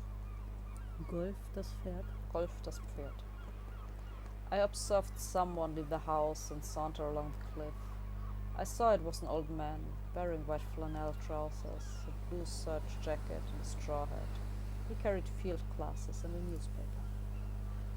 He sat down on one of the iron seats and began to read. Sometimes he would lay down the paper and turn his glasses to the sea. He looked for a long time at the destroyer. I watched the elderly man for half an hour, till he got up and went back to the house for his luncheon. I returned to the hotel for mine.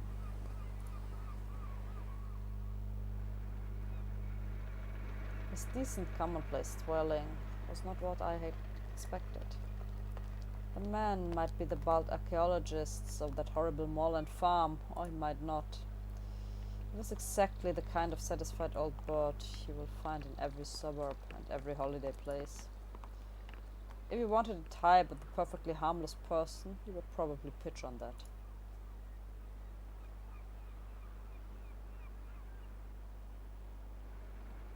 After lunch, I packed up, for I saw the thing I had hoped for and had dreaded to miss.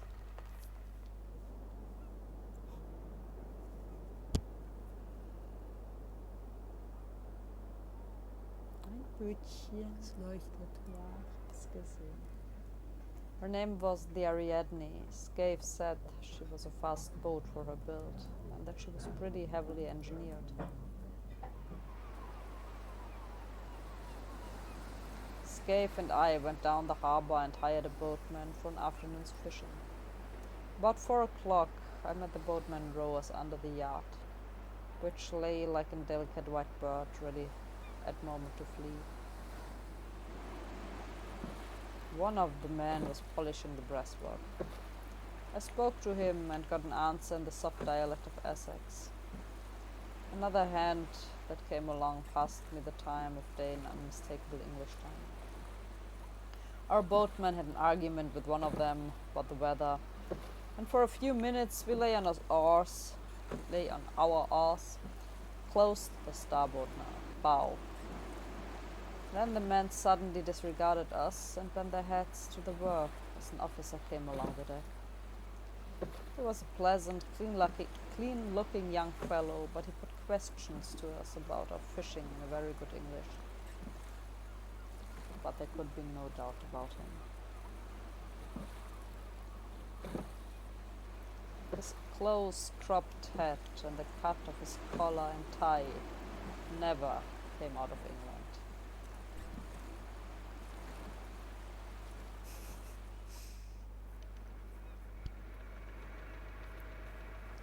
In the hotel I met the commander of the destroyer, to whom Scaife introduced me and with whom I had few words. Then I thought I would put up an hour or two watching Trafalgar Lodge.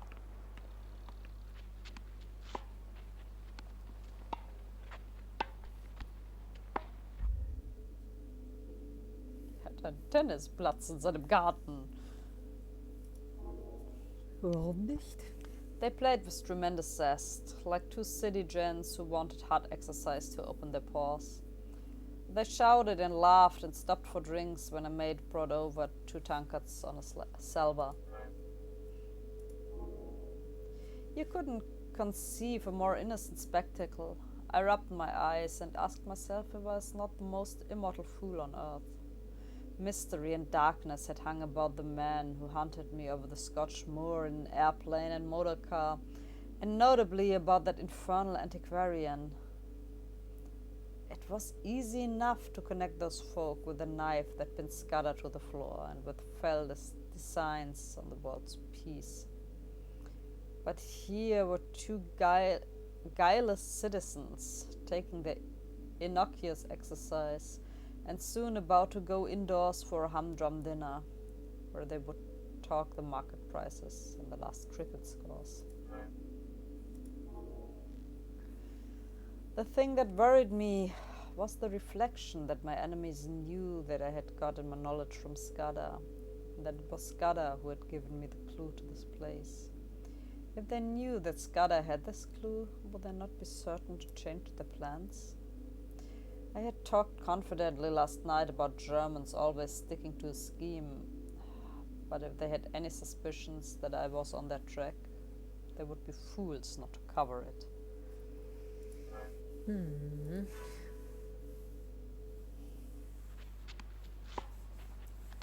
I had been making a net to catch vultures and falcons, and lo and behold, 2 plump thrushes had plundered into it. Presently a 3rd figure arrived, a young man on a bicycle. He was welcomed righteously by the players.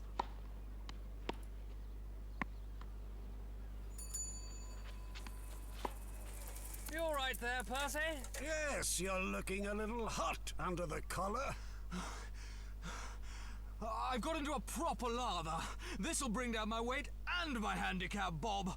I'll take you on tomorrow and give you a stroke a hole. Entschuldigung, wir reden jetzt über Golf, oder? Jo. Okay. They all went into the house and left me feeling a precious idiot. I would rather have walked into a den of anarchists, each with his Browning handy, or faced a charging lion with a popgun, than enter that happy home of 3 cheerful Englishmen and tell them that their game was up. But then I remembered the old Peter Pienaar. He was the best scout I've ever knew, and before he had turned respectable, he had been pretty often on the windy side of the law. Peter once discussed with me the question of disguises, and he had a theory which struck me all the time. He said, barring absolute certainties like fingerprints, mere physical traits were very little use for identification if the fugitive really knew his business. Fugitive. The only thing that mattered was what Peter called atmosphere. Those chaps didn't need to act, they just turned a handle and passed into another life, which came as naturally to them as the first. Peter used to say it was the big secret of all famous criminals. This recollection gave me the first real comfort I had had that day. Peter had been a wise old bird, and these fellows I was after were about the pick of the aviary.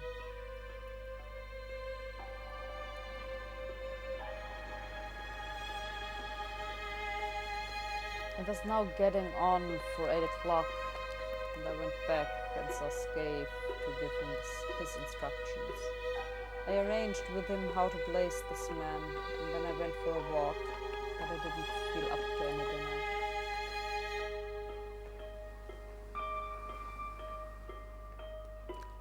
I took all my resolution to stroll towards Trafalgar Lodge. On the way I got a piece of solid comfort in the sight of a greyhound that was swinging along on nursemaid's heels. He reminded me of a dog I used to have in Rhodesia.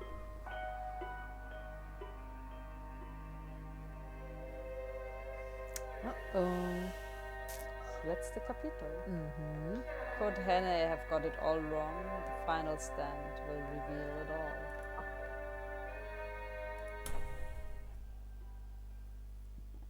Wir sind immer noch am 15. Juni. Bradgate, Kent.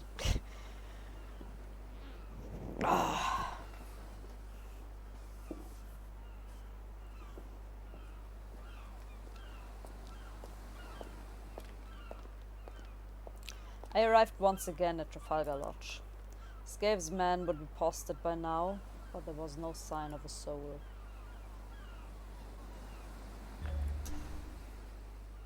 Doorbell. Es ist ein komplizierter Weg, um zu klingeln. Is Mr. Appleton at home? Yes, sir. Please come in.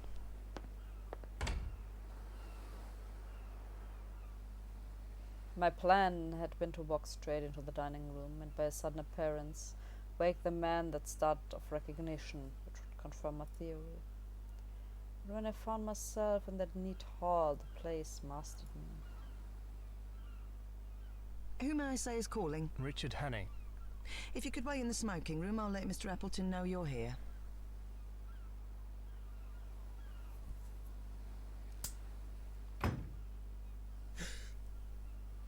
Realizing my mistake, I pulled myself together and ran after the maid.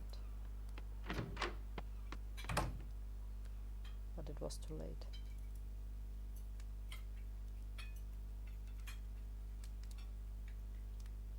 Mr. Hannay? Did you wish to see me? I think we have met before, and I guess you know my business. The light in the room was dim, but so far as I could see their faces, they played the part of mystification very well. Maybe. I haven't a very good memory, but I'm afraid you must tell me your errand, sir, for I really don't know it. Well then, I have come to tell you that the game's up. All the time I seemed to myself to be talking pure foolishness. I have a warrant for the arrest of you three gentlemen. Arrest? Arrest? Good God, what for? You looked really shocked. For the murder of Franklin Scudder in London on the 23rd day of last month. I never heard the name before. And that was the Portland Place murder. I read about it. Good heavens. You must be mad, sir. Where do you come from? Scotland Yard. Though I hadn't an ounce of confidence in me, I forced myself to play the game. Don't get flustered, Uncle. It's all a ridiculous mistake, but these things happen sometimes and we can easily set it right. It won't be hard to prove our innocence. I can show you that I was out the country on the 23rd of May and Bob was in a nursing home. You were in London, but you can explain what you were doing.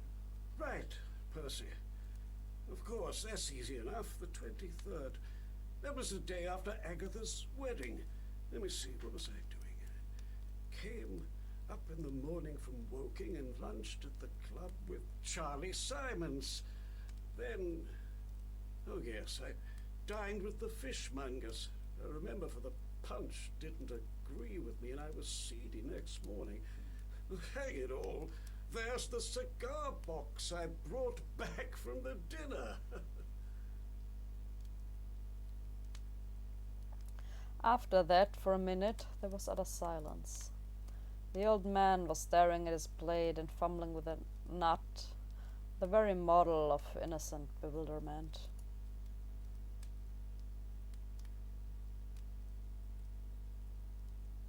I think, sir, you will see you are mistaken.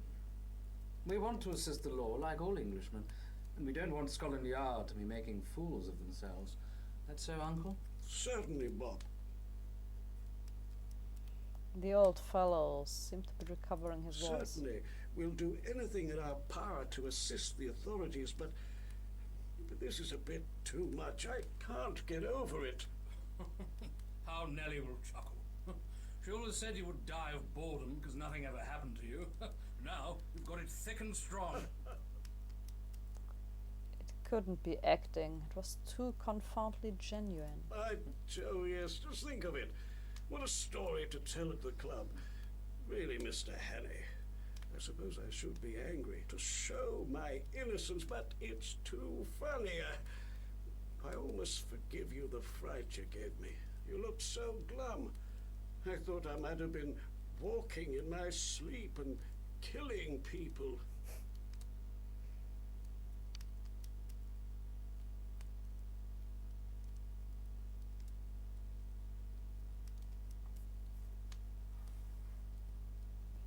To cover my confusion, I got up, walked to the door and switched on the electric light.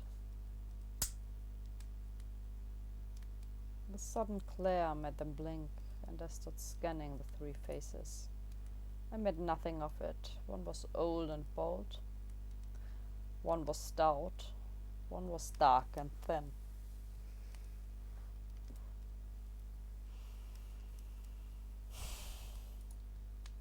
They seemed exactly what they professed to be, and I could not have sworn to one of them.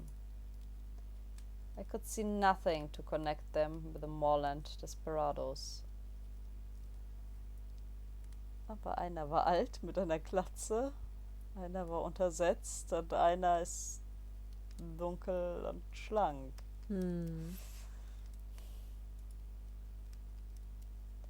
Well, are you reassured by your scrutiny, sir?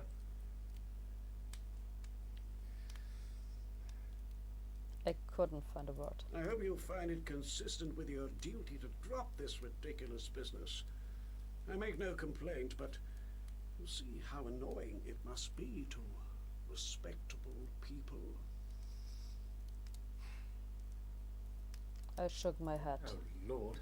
This is a bit too thick. Do you propose to march us off to the police station? That might be the best way out of it, but I suppose you won't be content with the local branch. I have the right to ask to see your warrant, but I don't wish to cast any aspersions upon you.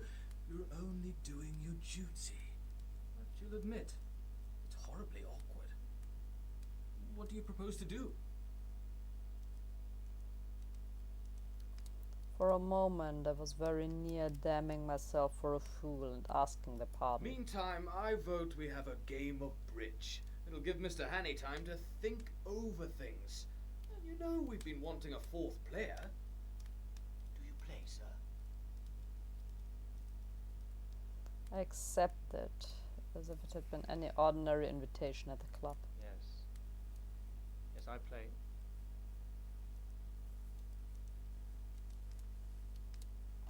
I felt mesmerized by the whole place, by the air of obvious innocence. Not innocence merely, but frank honest bewilderment and concern in the three faces. We went into the smoking room where a card table was set out, and I was offered things to smoke and drink. The three were talking easily, just the kind of slangy talk you will hear in any golf clubhouse. I must have caught a rump figure sitting there knitting my brows with my eyes wandering. My partner was the young, dark one. Knitting my brows. Die auch schön. I play a fair hand at bridge, but I must have been ranked bad at night. They saw that they had got me puzzled, and that put them more than ever on their ease. I kept looking at their faces, but they conveyed nothing to me. It was not that they looked different, they were different. I clung desperately to the words of Peter Pienaar. Then it happened.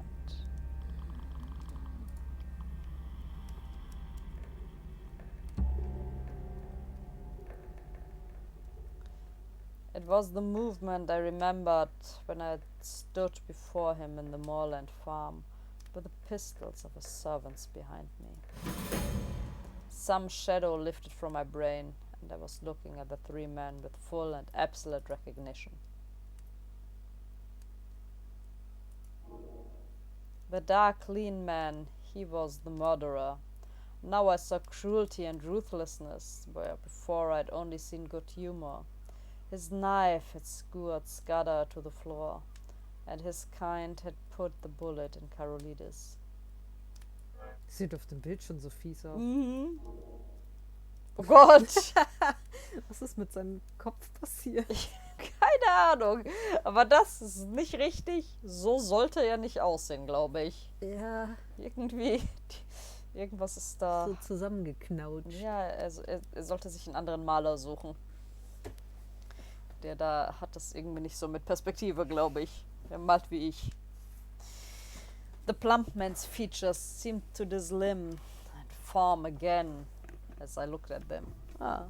He hadn't a face, only 100 masks that he could assume when he pleased. That chap must have been a superb actor. Perhaps he had been Lord Alloa the night before, perhaps not, didn't matter. I wonder if he was the fellow that had first tracked Skada and left his card on him. Skada had said he lisped, and I could imagine how the adoption of a lisp might add terror. Ja. Ich weiß nicht, ich finde, er sieht aus wie eine schlecht gemachte Puppe. Mhm.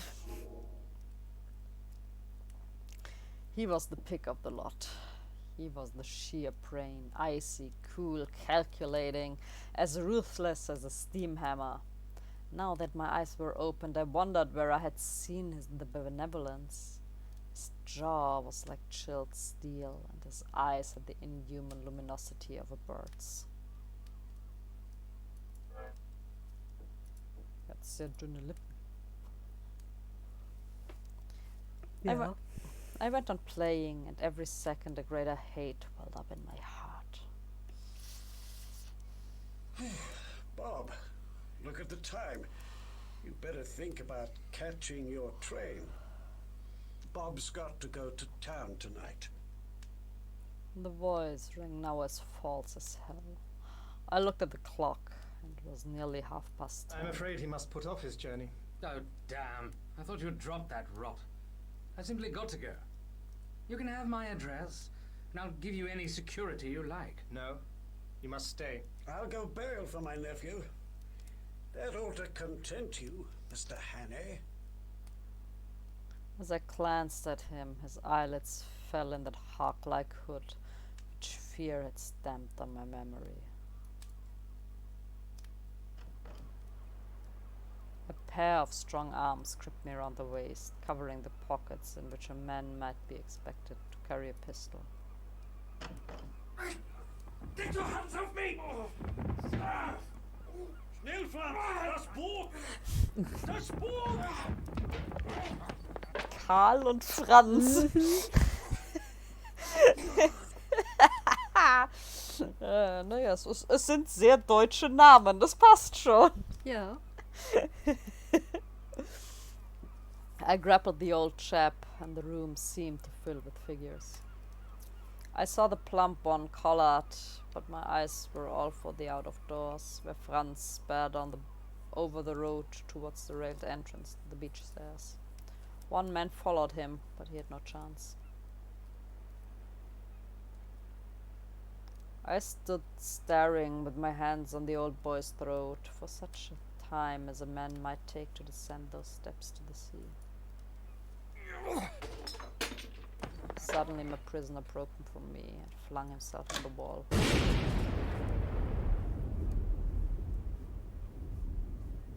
The stairway had been completely destroyed. He is safe. You cannot follow in time. He's gone. He has triumphed. Der schwarze Stein ist in der Siegeskrone. Ich finde es aber sehr schön, wenn er den Engländer spielt, hat er überhaupt keinen Akzent. Und wenn er merkt, er muss den Engländer nicht mehr spielen, hat er diesen massiv angestrengten deutschen Akzent. Yep. Wenn sie sich nicht irgendwie deutsche Sprecher suchen können. Ich meine, gut, das hätte sehr viel, sehr schnell verraten. Aber trotzdem, irgendwie, ich glaube nicht, dass es so funktioniert. Ich glaube, entweder hat er ihn immer oder gar nicht. There was more in those eyes than any common triumph. They had been hooded like a bird of prey, and now they flamed with the hawk's pride. This man was more than a spy. In his foul way, he had been a patriot. Ich hatte erst Parrot gelesen. Ich war so bei Vögeln. Ich war aber auch bei einem Papagei. As the handcuffs clinked on his wrists, I said my last word to him. I hope Franz will bear his triumph well.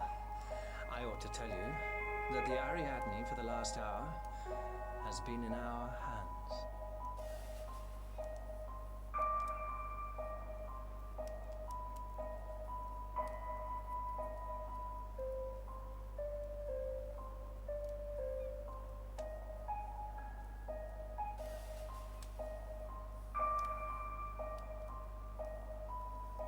The end.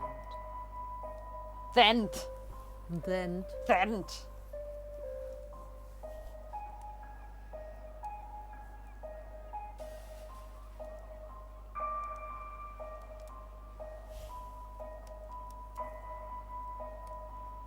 Ja.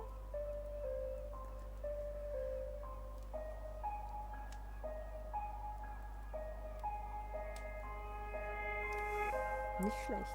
Ja. Das ist schon cool. Mhm.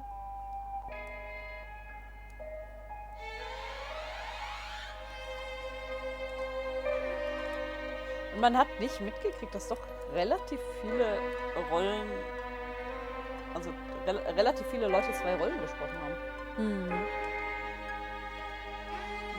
Ich wollte mal so sagen.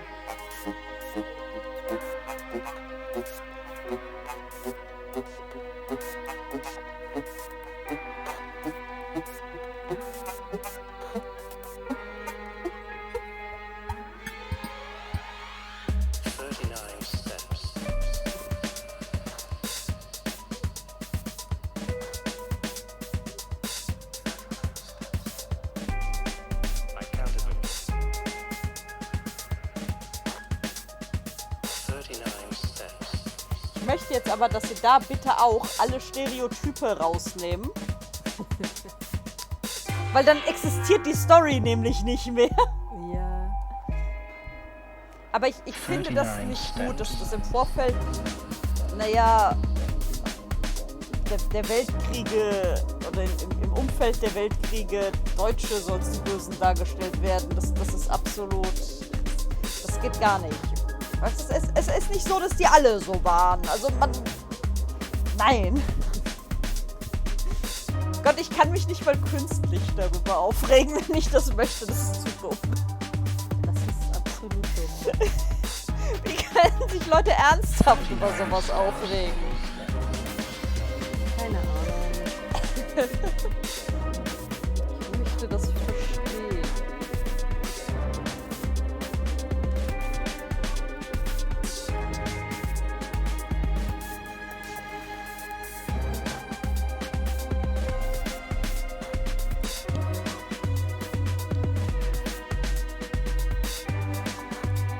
die Musik passt gar nicht. Ja, das ist wahr. Wow, wo sie alle die Bilder her haben. Police Memorabilia Collectors Club. Okay. Das ist schon wow. Da steckt echt eine Menge Arbeit drin. Mega geil.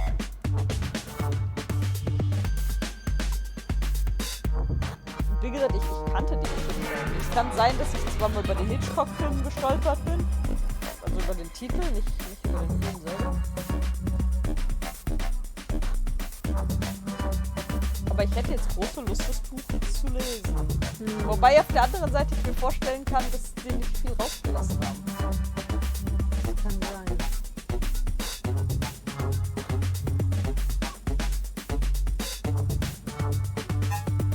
Creative Scotland Innovation. 59 steps.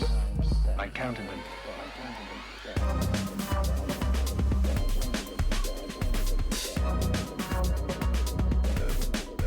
Der Autor, oder?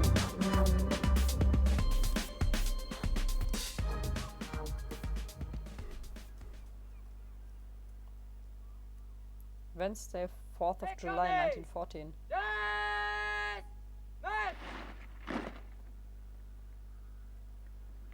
3 weeks later, as all the world knows, we went to war. I joined the new army the first week and, owing to my Matabele experience, got a captain's commission straight off. But I had done my best service, I think, before I put on khaki.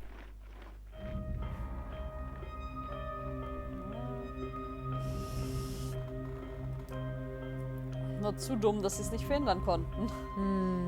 Congratulations, you have completed the 39 steps. We hope you enjoyed playing the story as much as we did making it. Hopefully see you for our next digital adaptation. Es wäre echt schön, wenn sie irgendwann noch eine machen würden, aber das hier ist schon so alt. Selbst bei der Arbeit, die da drin steckt, dass ich glaube, dass da nochmal was kommt. Was ich sehr schade finde, ich mag sowas. Ja, das war sehr schön.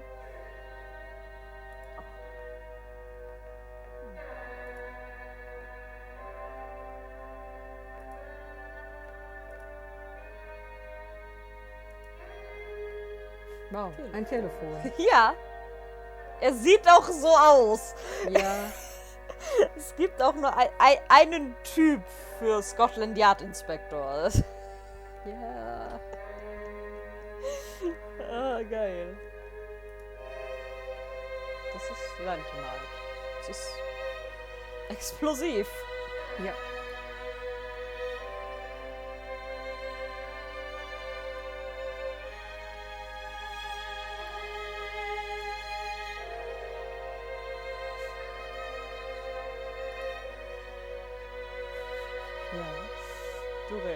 Ja. Definitiv. Put simply, Mommy is a dandy. Das sieht man. Masquerading as a member of London's upper class, he is a familiar figure at hunt balls, polo weeks and country houses, but his intentions are not at all honorable. He would crawl a mile on his belly to appease anybody who boasts a title or a family fortune.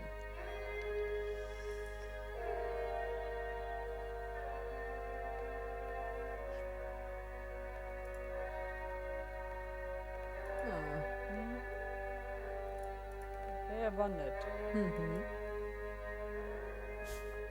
Sir Harry. Ja, genau so.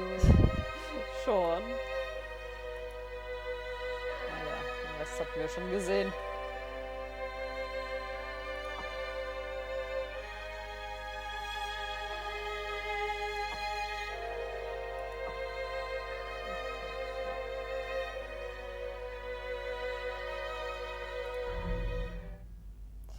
Okay.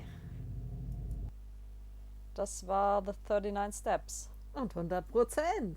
Ja, wir haben alle... Moment, es gab keine verpassbaren Trophäen. Nein. Egal. 5 Stunden. Schon ordentlich.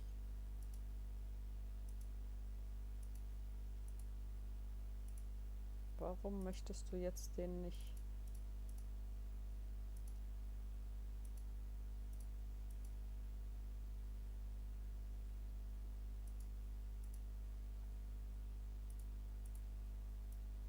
Warum möchtest du den Bewertungsbogen nicht anzeigen? Ah. OBS, würde ich sagen. Ja, OBS.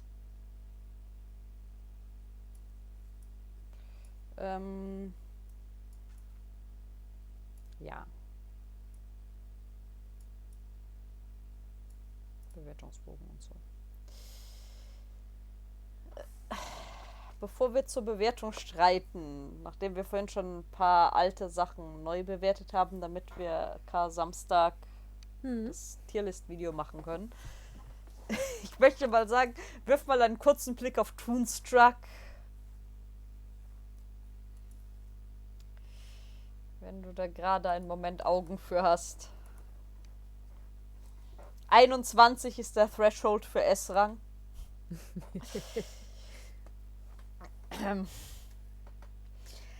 Aber worum es mir eigentlich geht, 39 Steps ist ein Visual Novel. Es ist kein Point-and-Click-Adventure. Deswegen ist die Frage, wie bewertet man das jetzt? Ja, ich kann zu jedes Gefahr so warten lassen. Ja, es ist eine gute Sache. Lass ihn stehen. Toonstruck hat bis jetzt, glaube ich, auch den größten Sprung gemacht. Alle anderen sind wenigstens so in ihren Bereich geblieben.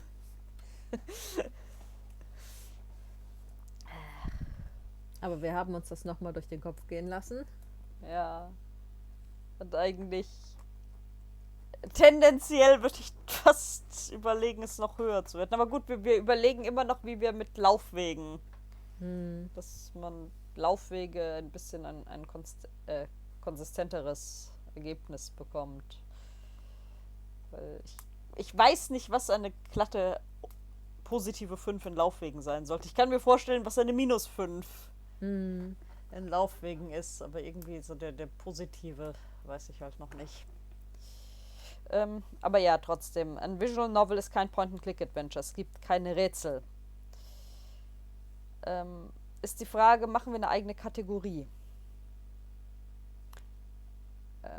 Bei Labyrinth gibt es auch ein paar Lücken und wir haben auch gesagt, dass Labyrinth außer Konkurrenz läuft. Hierbei ist es halt so, weil ich wollte jetzt Ghost Game sagen.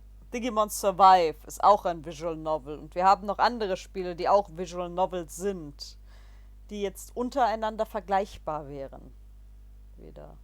Vielleicht macht man irgendwann mal Steins Gate. Vielleicht macht man irgendwann mal Steins Gate. Das würde ich sehr witzig finden bei den ganzen Entscheidungen. Ich habe auch das hier, das To the Moon, sofern man das überhaupt noch installiert bekommt. Es gibt ein paar davon, die ein paar mehr Rätsel haben. Viele, die halt mehr so sind. Und ich glaube, waren noch ein, zwei Sachen von Sparkus dabei, die eigentlich eher unter Visual Novel fallen, wo wir uns schwer getan hatten, die hier einzuordnen. Genau. Das ist die Option, nach der ich fragen wollte. Und ich schalte mal eben den Hintergrund aus, damit das nicht so seltsam aussieht. Und dann ist natürlich die Frage, was kommt anstelle von Rätsel?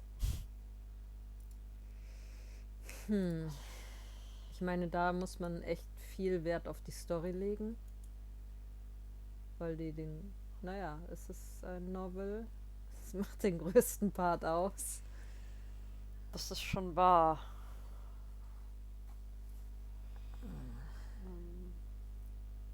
Kopieren. Tabelle kopieren wollte ich haben.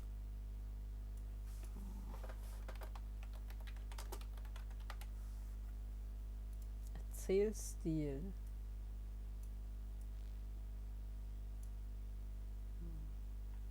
Erzählstil. Ich kann halt nicht mal genre-typische Punkte oder sowas da reinschreiben, weil man dafür halt echt... Die Story ist es schon, ja. Erzählstil. Das wäre jetzt das, wie sie hier den Text präsentiert haben, quasi. Vielleicht kann man Textpräsentation oder so nehmen. Ich meine, Erzählstil ist kürzer, wenn man sich merken kann, was es... So, Stil ist noch kürzer. Ja, Stil ist noch kürzer.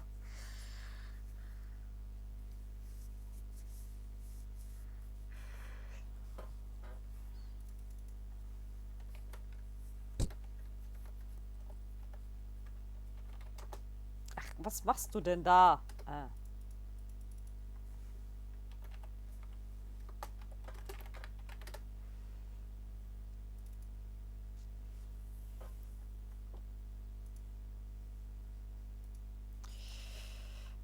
Vielleicht lässt man es erst mit dem Stil stehen.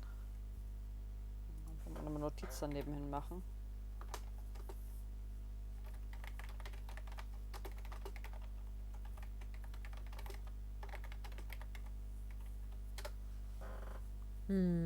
Obwohl ich glaube, da waren die jetzt bei dem Spiel am kreativsten. Ja, ich glaube auch. Ich glaube, die meisten anderen Spiele haben einfach Textboxen oder sowas. Aber dann fängt man halt an der Stelle mit einer 5 an. Weil ich finde, den Text haben sie mega geil eingebaut. Ewig genial gemacht. Ich mag auch die Art, wie du blätterst. Also du konntest auch einfach mit Links- und Rechtsklick blättern, so ist es nicht. Aber dass sie halt mit dem Uhrzeigersinn und gegen den Uhrzeigersinn Blättern gemacht haben. Und ja, gerade in den Szenen, wo es dann um Action und Geschwindigkeit ging oder auch, wo er fiebrig geworden ist, wie sie das auch im Text dargestellt haben. Das ist schon wahr, den kann man gerade so... Da bin ich... Gesamt 15 Punkte. Bin ich ganz bei der 5. Es ist... Da weißt du auch, wo der Sprung bei Toonstruck hergekommen ist. Ja. Hintergründe. Sprites auch mal in Figuren um. Dass man... Die Hintergründe fand ich klasse. Ja, die Hintergründe waren schön. Da wäre ich bei einer 4 dabei. Ja.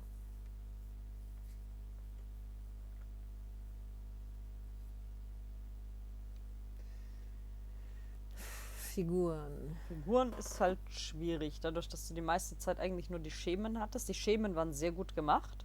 Ja, man konnte auch unterschiedliche Charaktere erkennen, allein dadurch. Das war schon cool. Aber ich weiß nicht, 2 oder 3, würde ich sagen. Ich meine, dadurch, dass man sie eigentlich so nie gesehen hat. Wenn du sie halt gesehen hast auf den Zeichnungen, Pseudofotos, das sah teilweise... Ich meine, ich finde es cool, dass sie womöglich echte Bilder genommen haben von echten Leuten. Das ist schon wahr. Das hatte schon so... Ja, genau. Sehr gut als Charaktere umgesetzt, aber halt in der Grafik. Ich wäre, glaube ich, auch eher bei einer 2. Animation. Es war nicht viel Animation da, was ja auch irgendwie zu dem Genre gehört. Aber die Animation, die da war, haben sie gut gelöst. Ja. Und auch von den Übergängen zwischen den Texten und sowas. Die kleinen Filmchen. Oh ja, genau, stimmt, die Filme. Die waren super. Die Filme waren genial. Das haut massiv in die Animation rein, weil die waren mega gut. Da wäre ich bei einer 3 oder 4. Da wäre ich mit einer 4 wäre ich tatsächlich einverstanden, wenn man die Filme, man muss die Filme mit in die Wertung ziehen. Die Filme müssen und da die Filme auch das ist, was hauptsächlich animiert war, das meiste andere waren ja Standbilder oder Einblendungen. Ja, aber ich finde auch, sie haben auch mit den Hintergründen und dem Text auch mit, da war ja auch Animation, wie sie dann halt an diesem runden Tisch saßen und dann halt auf den Tisch gezoomt haben und so. Also es hat schon zur Atmosphäre beigetragen. Also die Animationen waren echt gut. Also eine 4, denke ich auch. Ja, ich denke auch. Kann man bei allem geben. Aber wie gesagt, diese Filmchen, die waren super. Die Filme waren geil. Musik war da. Ja, die Musik war da und ich finde auch die Musik im Spiel gut. Jetzt nicht herausragend. Ja, sie trägt halt schon. Ja, aber 1 oder 2 würde ich ihr schon geben. Ja, denke ich auch. Irgendwas in der Richtung. Ich meine, die Abspannmusik hat keinen Scheiß gepasst. Aber Mhm. die Musik hat die Stimmung gut untermalt. Ich wäre fast bei 3, sagt der Chat. Ja, eigentlich. Ja, kann ich auch. Ich muss nicht. 3 ist, glaube ich, okay. Der Abspann war doof, ja. Soundeffekte waren auch gut. Ja, die waren sehr realistisch eigentlich. Ja. Und man hat dadurch immer irgendwie gewusst, wo man sich befindet. Ja. Und das alles ohne, dass Charaktere da waren. Da wäre ich eigentlich auf derselben Stufe wie bei der Musik. Ja, schon. Soundeffekte finde ich. Und die Sprache war top. ich würde gerade sagen, bei der Sprache werfe ich eine 5 in den Raum. Ja.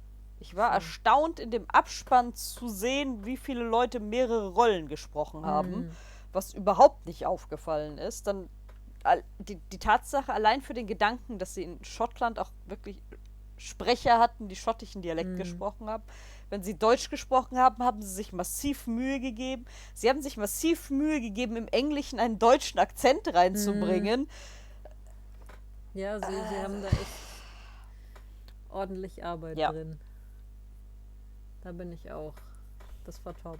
Allein das mit den Akzenten, genau. Also das ist... Und ich glaube auch, das ist mehr Mühe, als sie sich in den meisten Visual Novels machen, wenn sie sie vertonen. Ganz ehrlich. Wow. Story. Story ist natürlich insofern unfair, als es ist keine Originalstory, es ist eine Adaption. Naja, aber auch Adaption kannst du scheiße machen. Du kannst auch die Originalstory hinter der Adaption scheiße machen. Nur Ja, weil was das geht adaptiert. auch. Das ist bei Casablanca. Ich hatte irgendwie halt über die Geschichte von dem Film, und dieser Film ist. Der Film ist top, der Film ist ein großer Klassiker und die Story ist echt gut aufgebaut und alles. Aber das Buch, was dem zugrunde liegt, kannst du nicht lesen. Das muss so ein wirrer Mist sein. Ich hoffe, dass es mir irgendwann mal in die Hände fällt. Einfach nur, weil ich wissen will, ob es wirklich so schlecht ist, wie die Leute sagen oder nicht. Ich hatte damals so Probleme mit Farben der Tiere.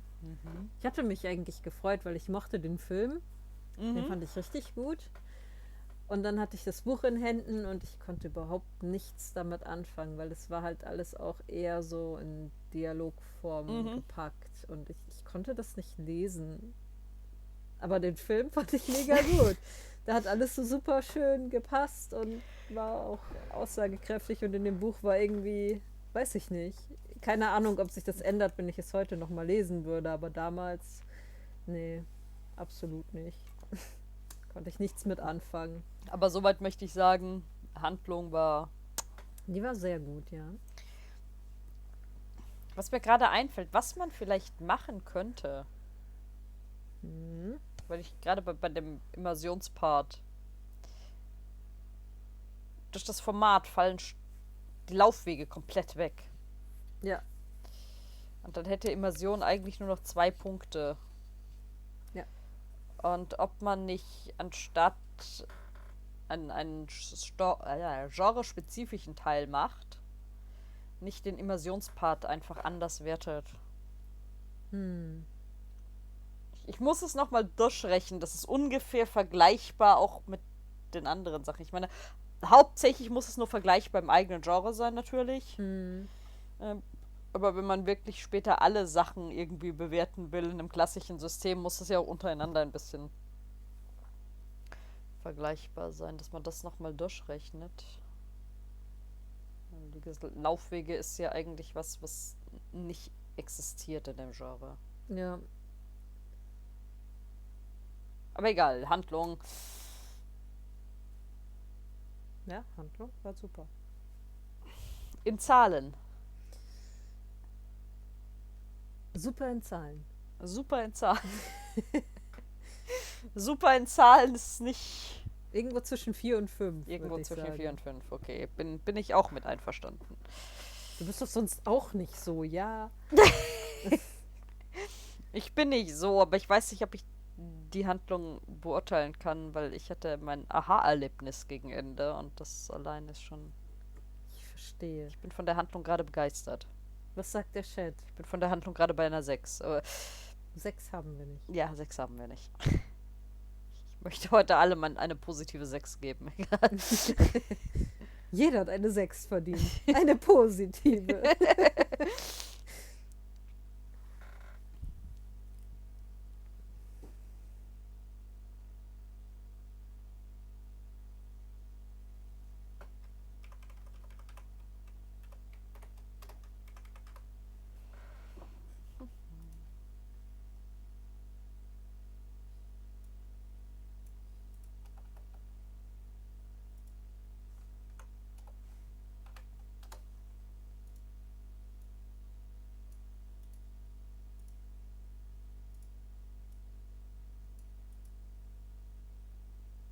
Ich habe nicht immer konstant aufgepasst, aber was ich mitbekommen habe, war interessant und hatte schöne Wendungen. Ich bin auch bei 4 bis 5.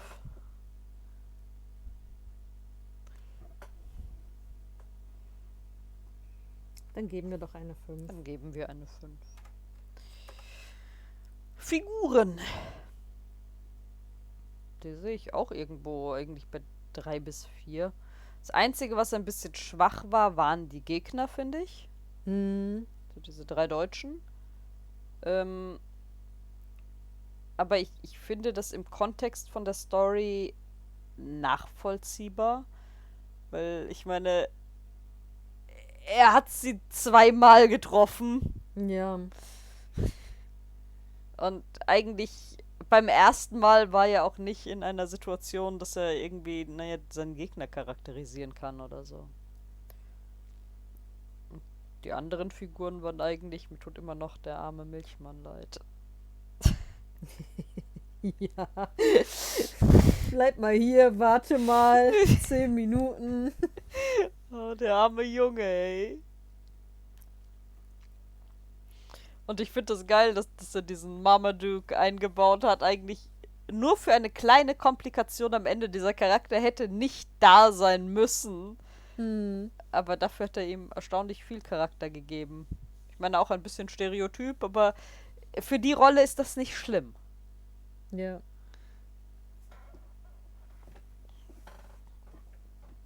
Also wie gesagt, ich bin bei 3 mindestens, 4 ist auch okay. Figuren, ja. Ich erinnere mich auch an so viele Nebenfiguren. Dieser Schäfer in dem Bus mit seinem aggressiven Hund. Ja, wie am Ende noch aus dem Zug gezerrt wurde. Ja, ich glaube, man eine 4. Ja, schon. Dieses Kind am Bahnhof. Das hat überhaupt keinen tieferen Sinn oder sowas, aber ich erinnere mich an dieses Kind am Bahnhof. Ja. Wie gesagt, bei einer 4 bin ich eigentlich dabei. Ja.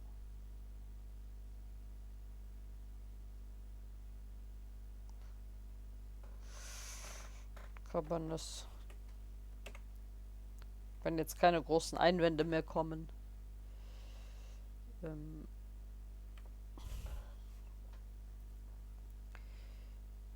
Die Dialoge waren auch sehr gut. Ich muss gestehen, ich habe nicht alles verstanden. Ja, so ein paar Dialekte haben da so ein bisschen reingehauen. Man hätte vielleicht, nachdem man es gefunden hat, doch die Untertitel auf Standardenglisch einstellen sollen. Schon, das wäre ein bisschen besser gewesen, aber es war irgendwie cool, ja, das zu hören und zu lesen, weil die reden das nicht, was da steht, oder? Ich glaube, wir haben jetzt alle ein bisschen schottiges Englisch gelernt. Und nachdem ich das gelesen habe und Australier kennengelernt habe, weiß ich nicht, warum sie alle behaupten, man versteht Australier nicht. Australier verstehst du sehr gut. Schotten sprechen dann Englisch, was echt schwer ist.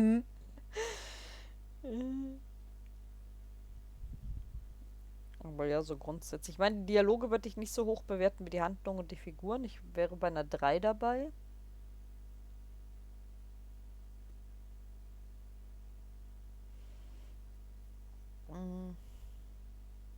Es ist aber halt auch die Dialoge sind sehr wenig. Er benutzt sie wirklich nur da, Ja. wo es absolut nötig ist. Das ist halt auch nicht unbedingt mein Stil. Aber es braucht, glaube ich, auch nicht mehr. Nein, es braucht auch nicht mehr. Aber wenn man ein bisschen mehr gehabt hätte, finde ich, hätten die Dialoge besser gewirkt. Aber das ist meine Meinung. Hm.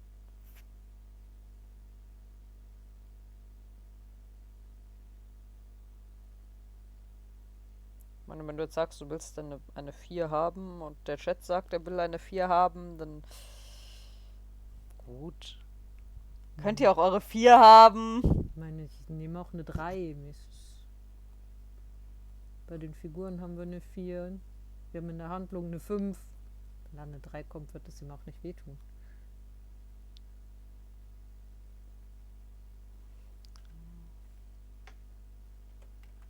Es macht halt schon... Nein, es macht keinen Unterschied für die Gesamtwertung. Dann kann man ja noch eine 4 geben. Steuerung fand ich sehr schön. Ich finde es halt sehr schön, dass es nicht einfach nur Klick, Klick, Klick, Klick ist. Ja, aber Mann, was du für Verrenkungen machen musst, um deine Haustür zu öffnen. Das ist wahr.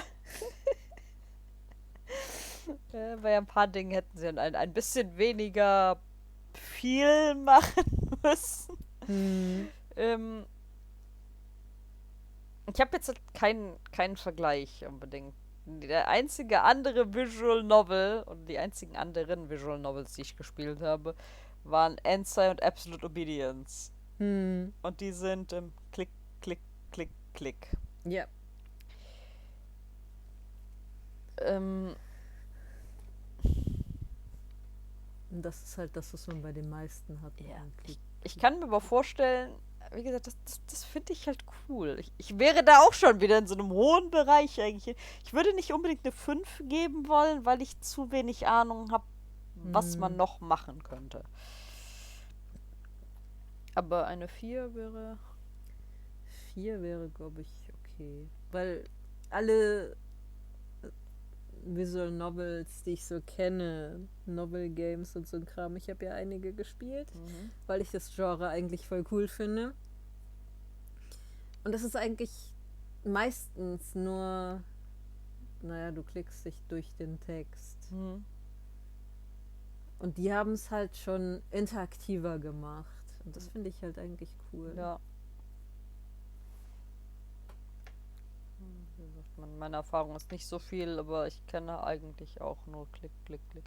Ich meine, Ja, und ich würde echt gerne einige davon spielen, aber die sind auch alle auf Englisch und darauf habe ich keine Lust. So im Stream. Müssen wir bei der provisorische 4 mit Luft, wenn man das Genre besser kennengelernt hat? Genau. Finde ich eigentlich auch in die Bemerkung schreiben. Provisorische 4. Aber wie gesagt, irgendwann mal Steins Gate wäre cool, weil das ist auf Deutsch oder hat deutschen Text. Ne? Ich meine, das Schöne hierbei ist auch, dass es, naja, eigentlich schon in weiten Teilen synchronisiert war und auch logisch synchronisiert war. Sie haben die Gespräche gesprochen und die Gedanken bzw. die Erzählung halt nicht. Ja.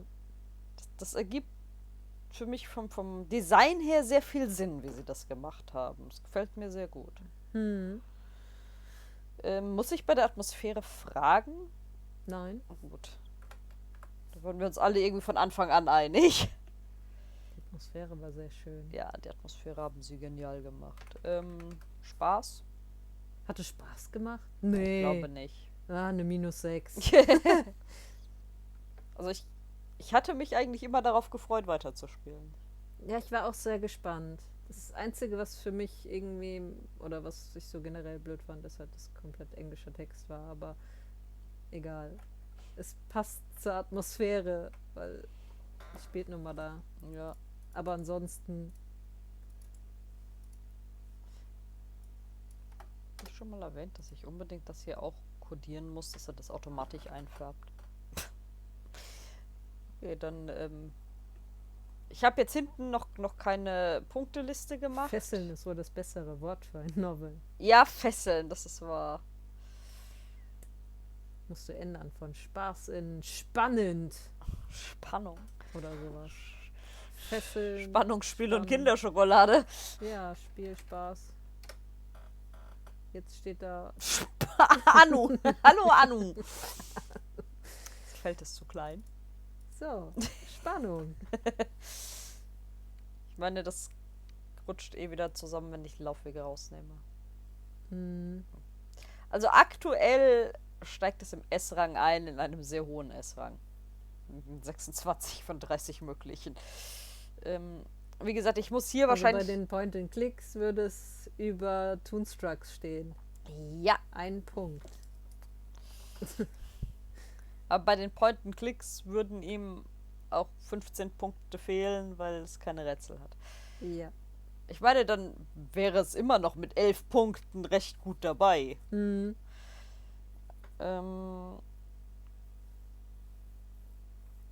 Aber ja, wie gesagt, ich muss hier noch mal, vielleicht, wenn wir Survive gemacht haben und ich noch einen zweiten Titel habe, mit dem man gucken kann, noch die Tabelle anpassen, glaube ich. Weil so bin ich nicht ganz damit zufrieden.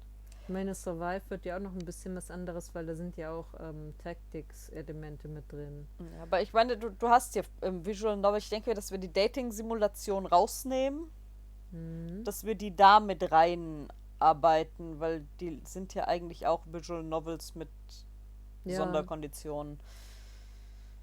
Das kann man.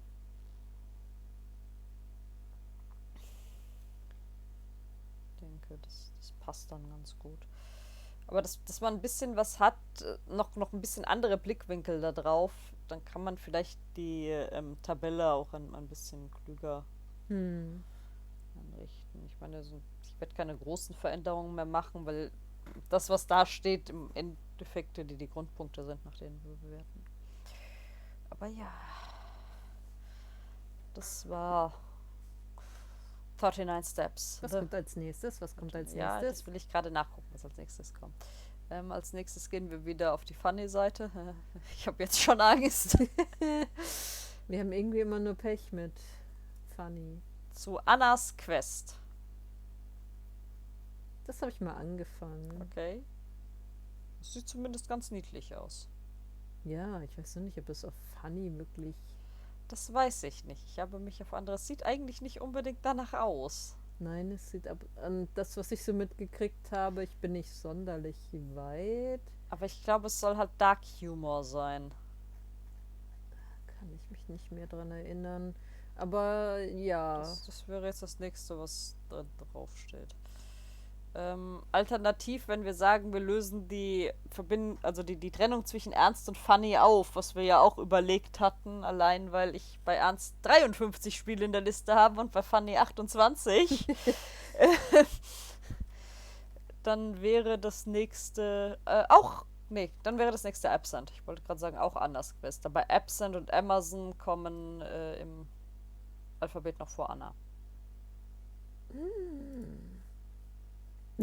Das wäre Absent. Ach je. Das sieht witzig aus. Ja.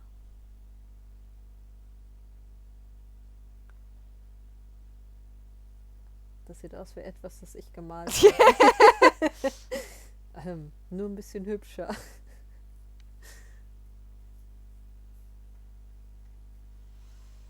So, wie gesagt, ein ist halt die Frage, sollen wir das auflösen, dass man nicht mehr unterscheidet zwischen ernst und funny, oder sollen wir weiterhin hin und her springen? Ja. Vor allen Dingen, weil, wie gesagt, Annas Quest, ich kann mich nicht daran erinnern, dass es wirklich lustig war. Ich weiß es nicht. Ich meine, es war ganz, ganz hübsch. Soweit wie ich gespielt habe. Ich weiß nur, dass ich mich sehr dumm angestellt habe. Ich fand es schwierig. Und wahrscheinlich machen wir das und das ist mega einfach und ja. Ich habe ja ein bisschen Angst hiervor.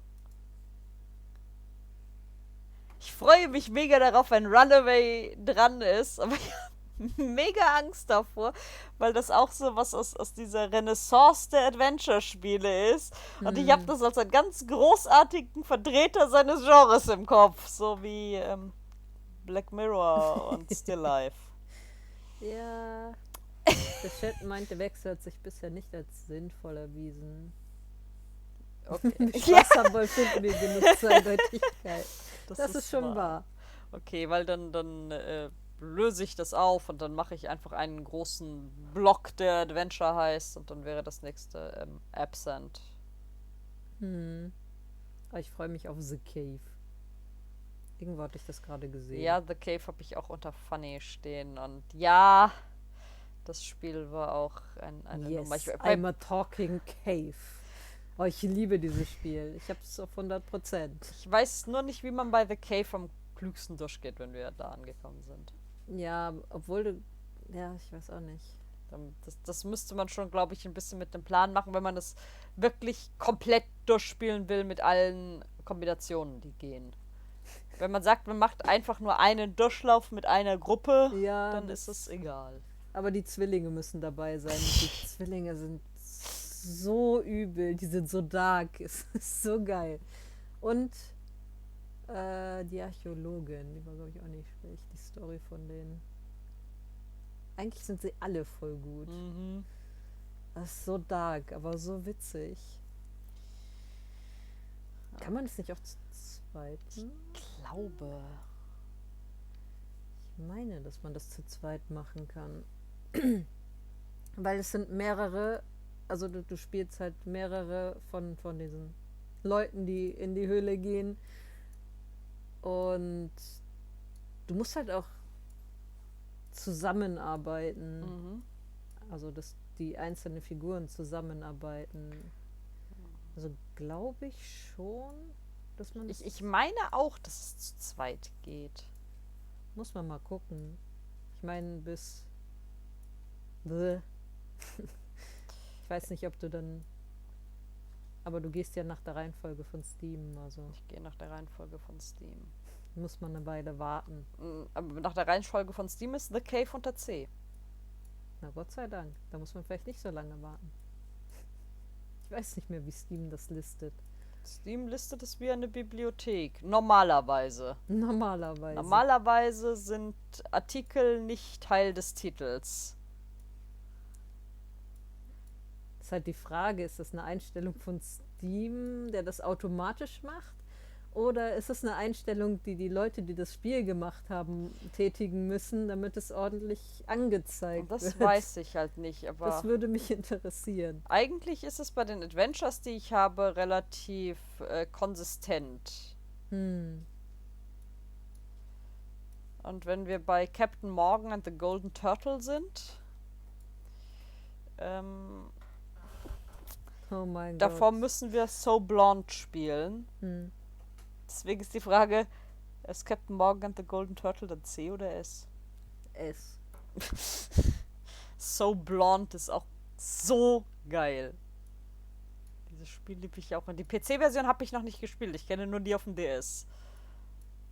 Und, oh mein Gott, ich habe mich so weggespielt. Ich habe das Spiel im Zug gespielt. Und das war nicht unbedingt eine gute Idee, wenn du nicht die Blicke von allen anderen auf dich ziehen willst.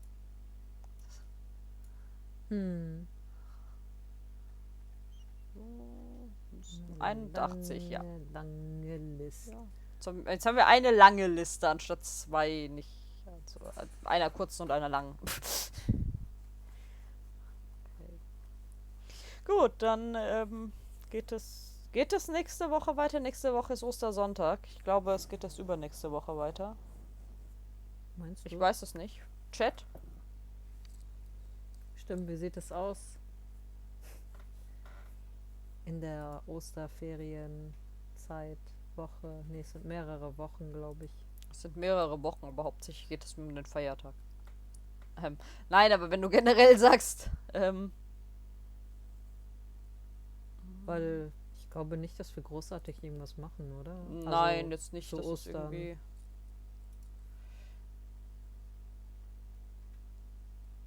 Okay, mir egal, ich arbeite an den Ostertagen und bin abends zu Hause. Okay. Dann können wir nächste Woche mit Absent anfangen. Ich installiere es einfach jetzt schon mal, dann vergisst man das nicht. Ich installiere es jetzt schon mal, habe ich gesagt, Steam. Dankeschön.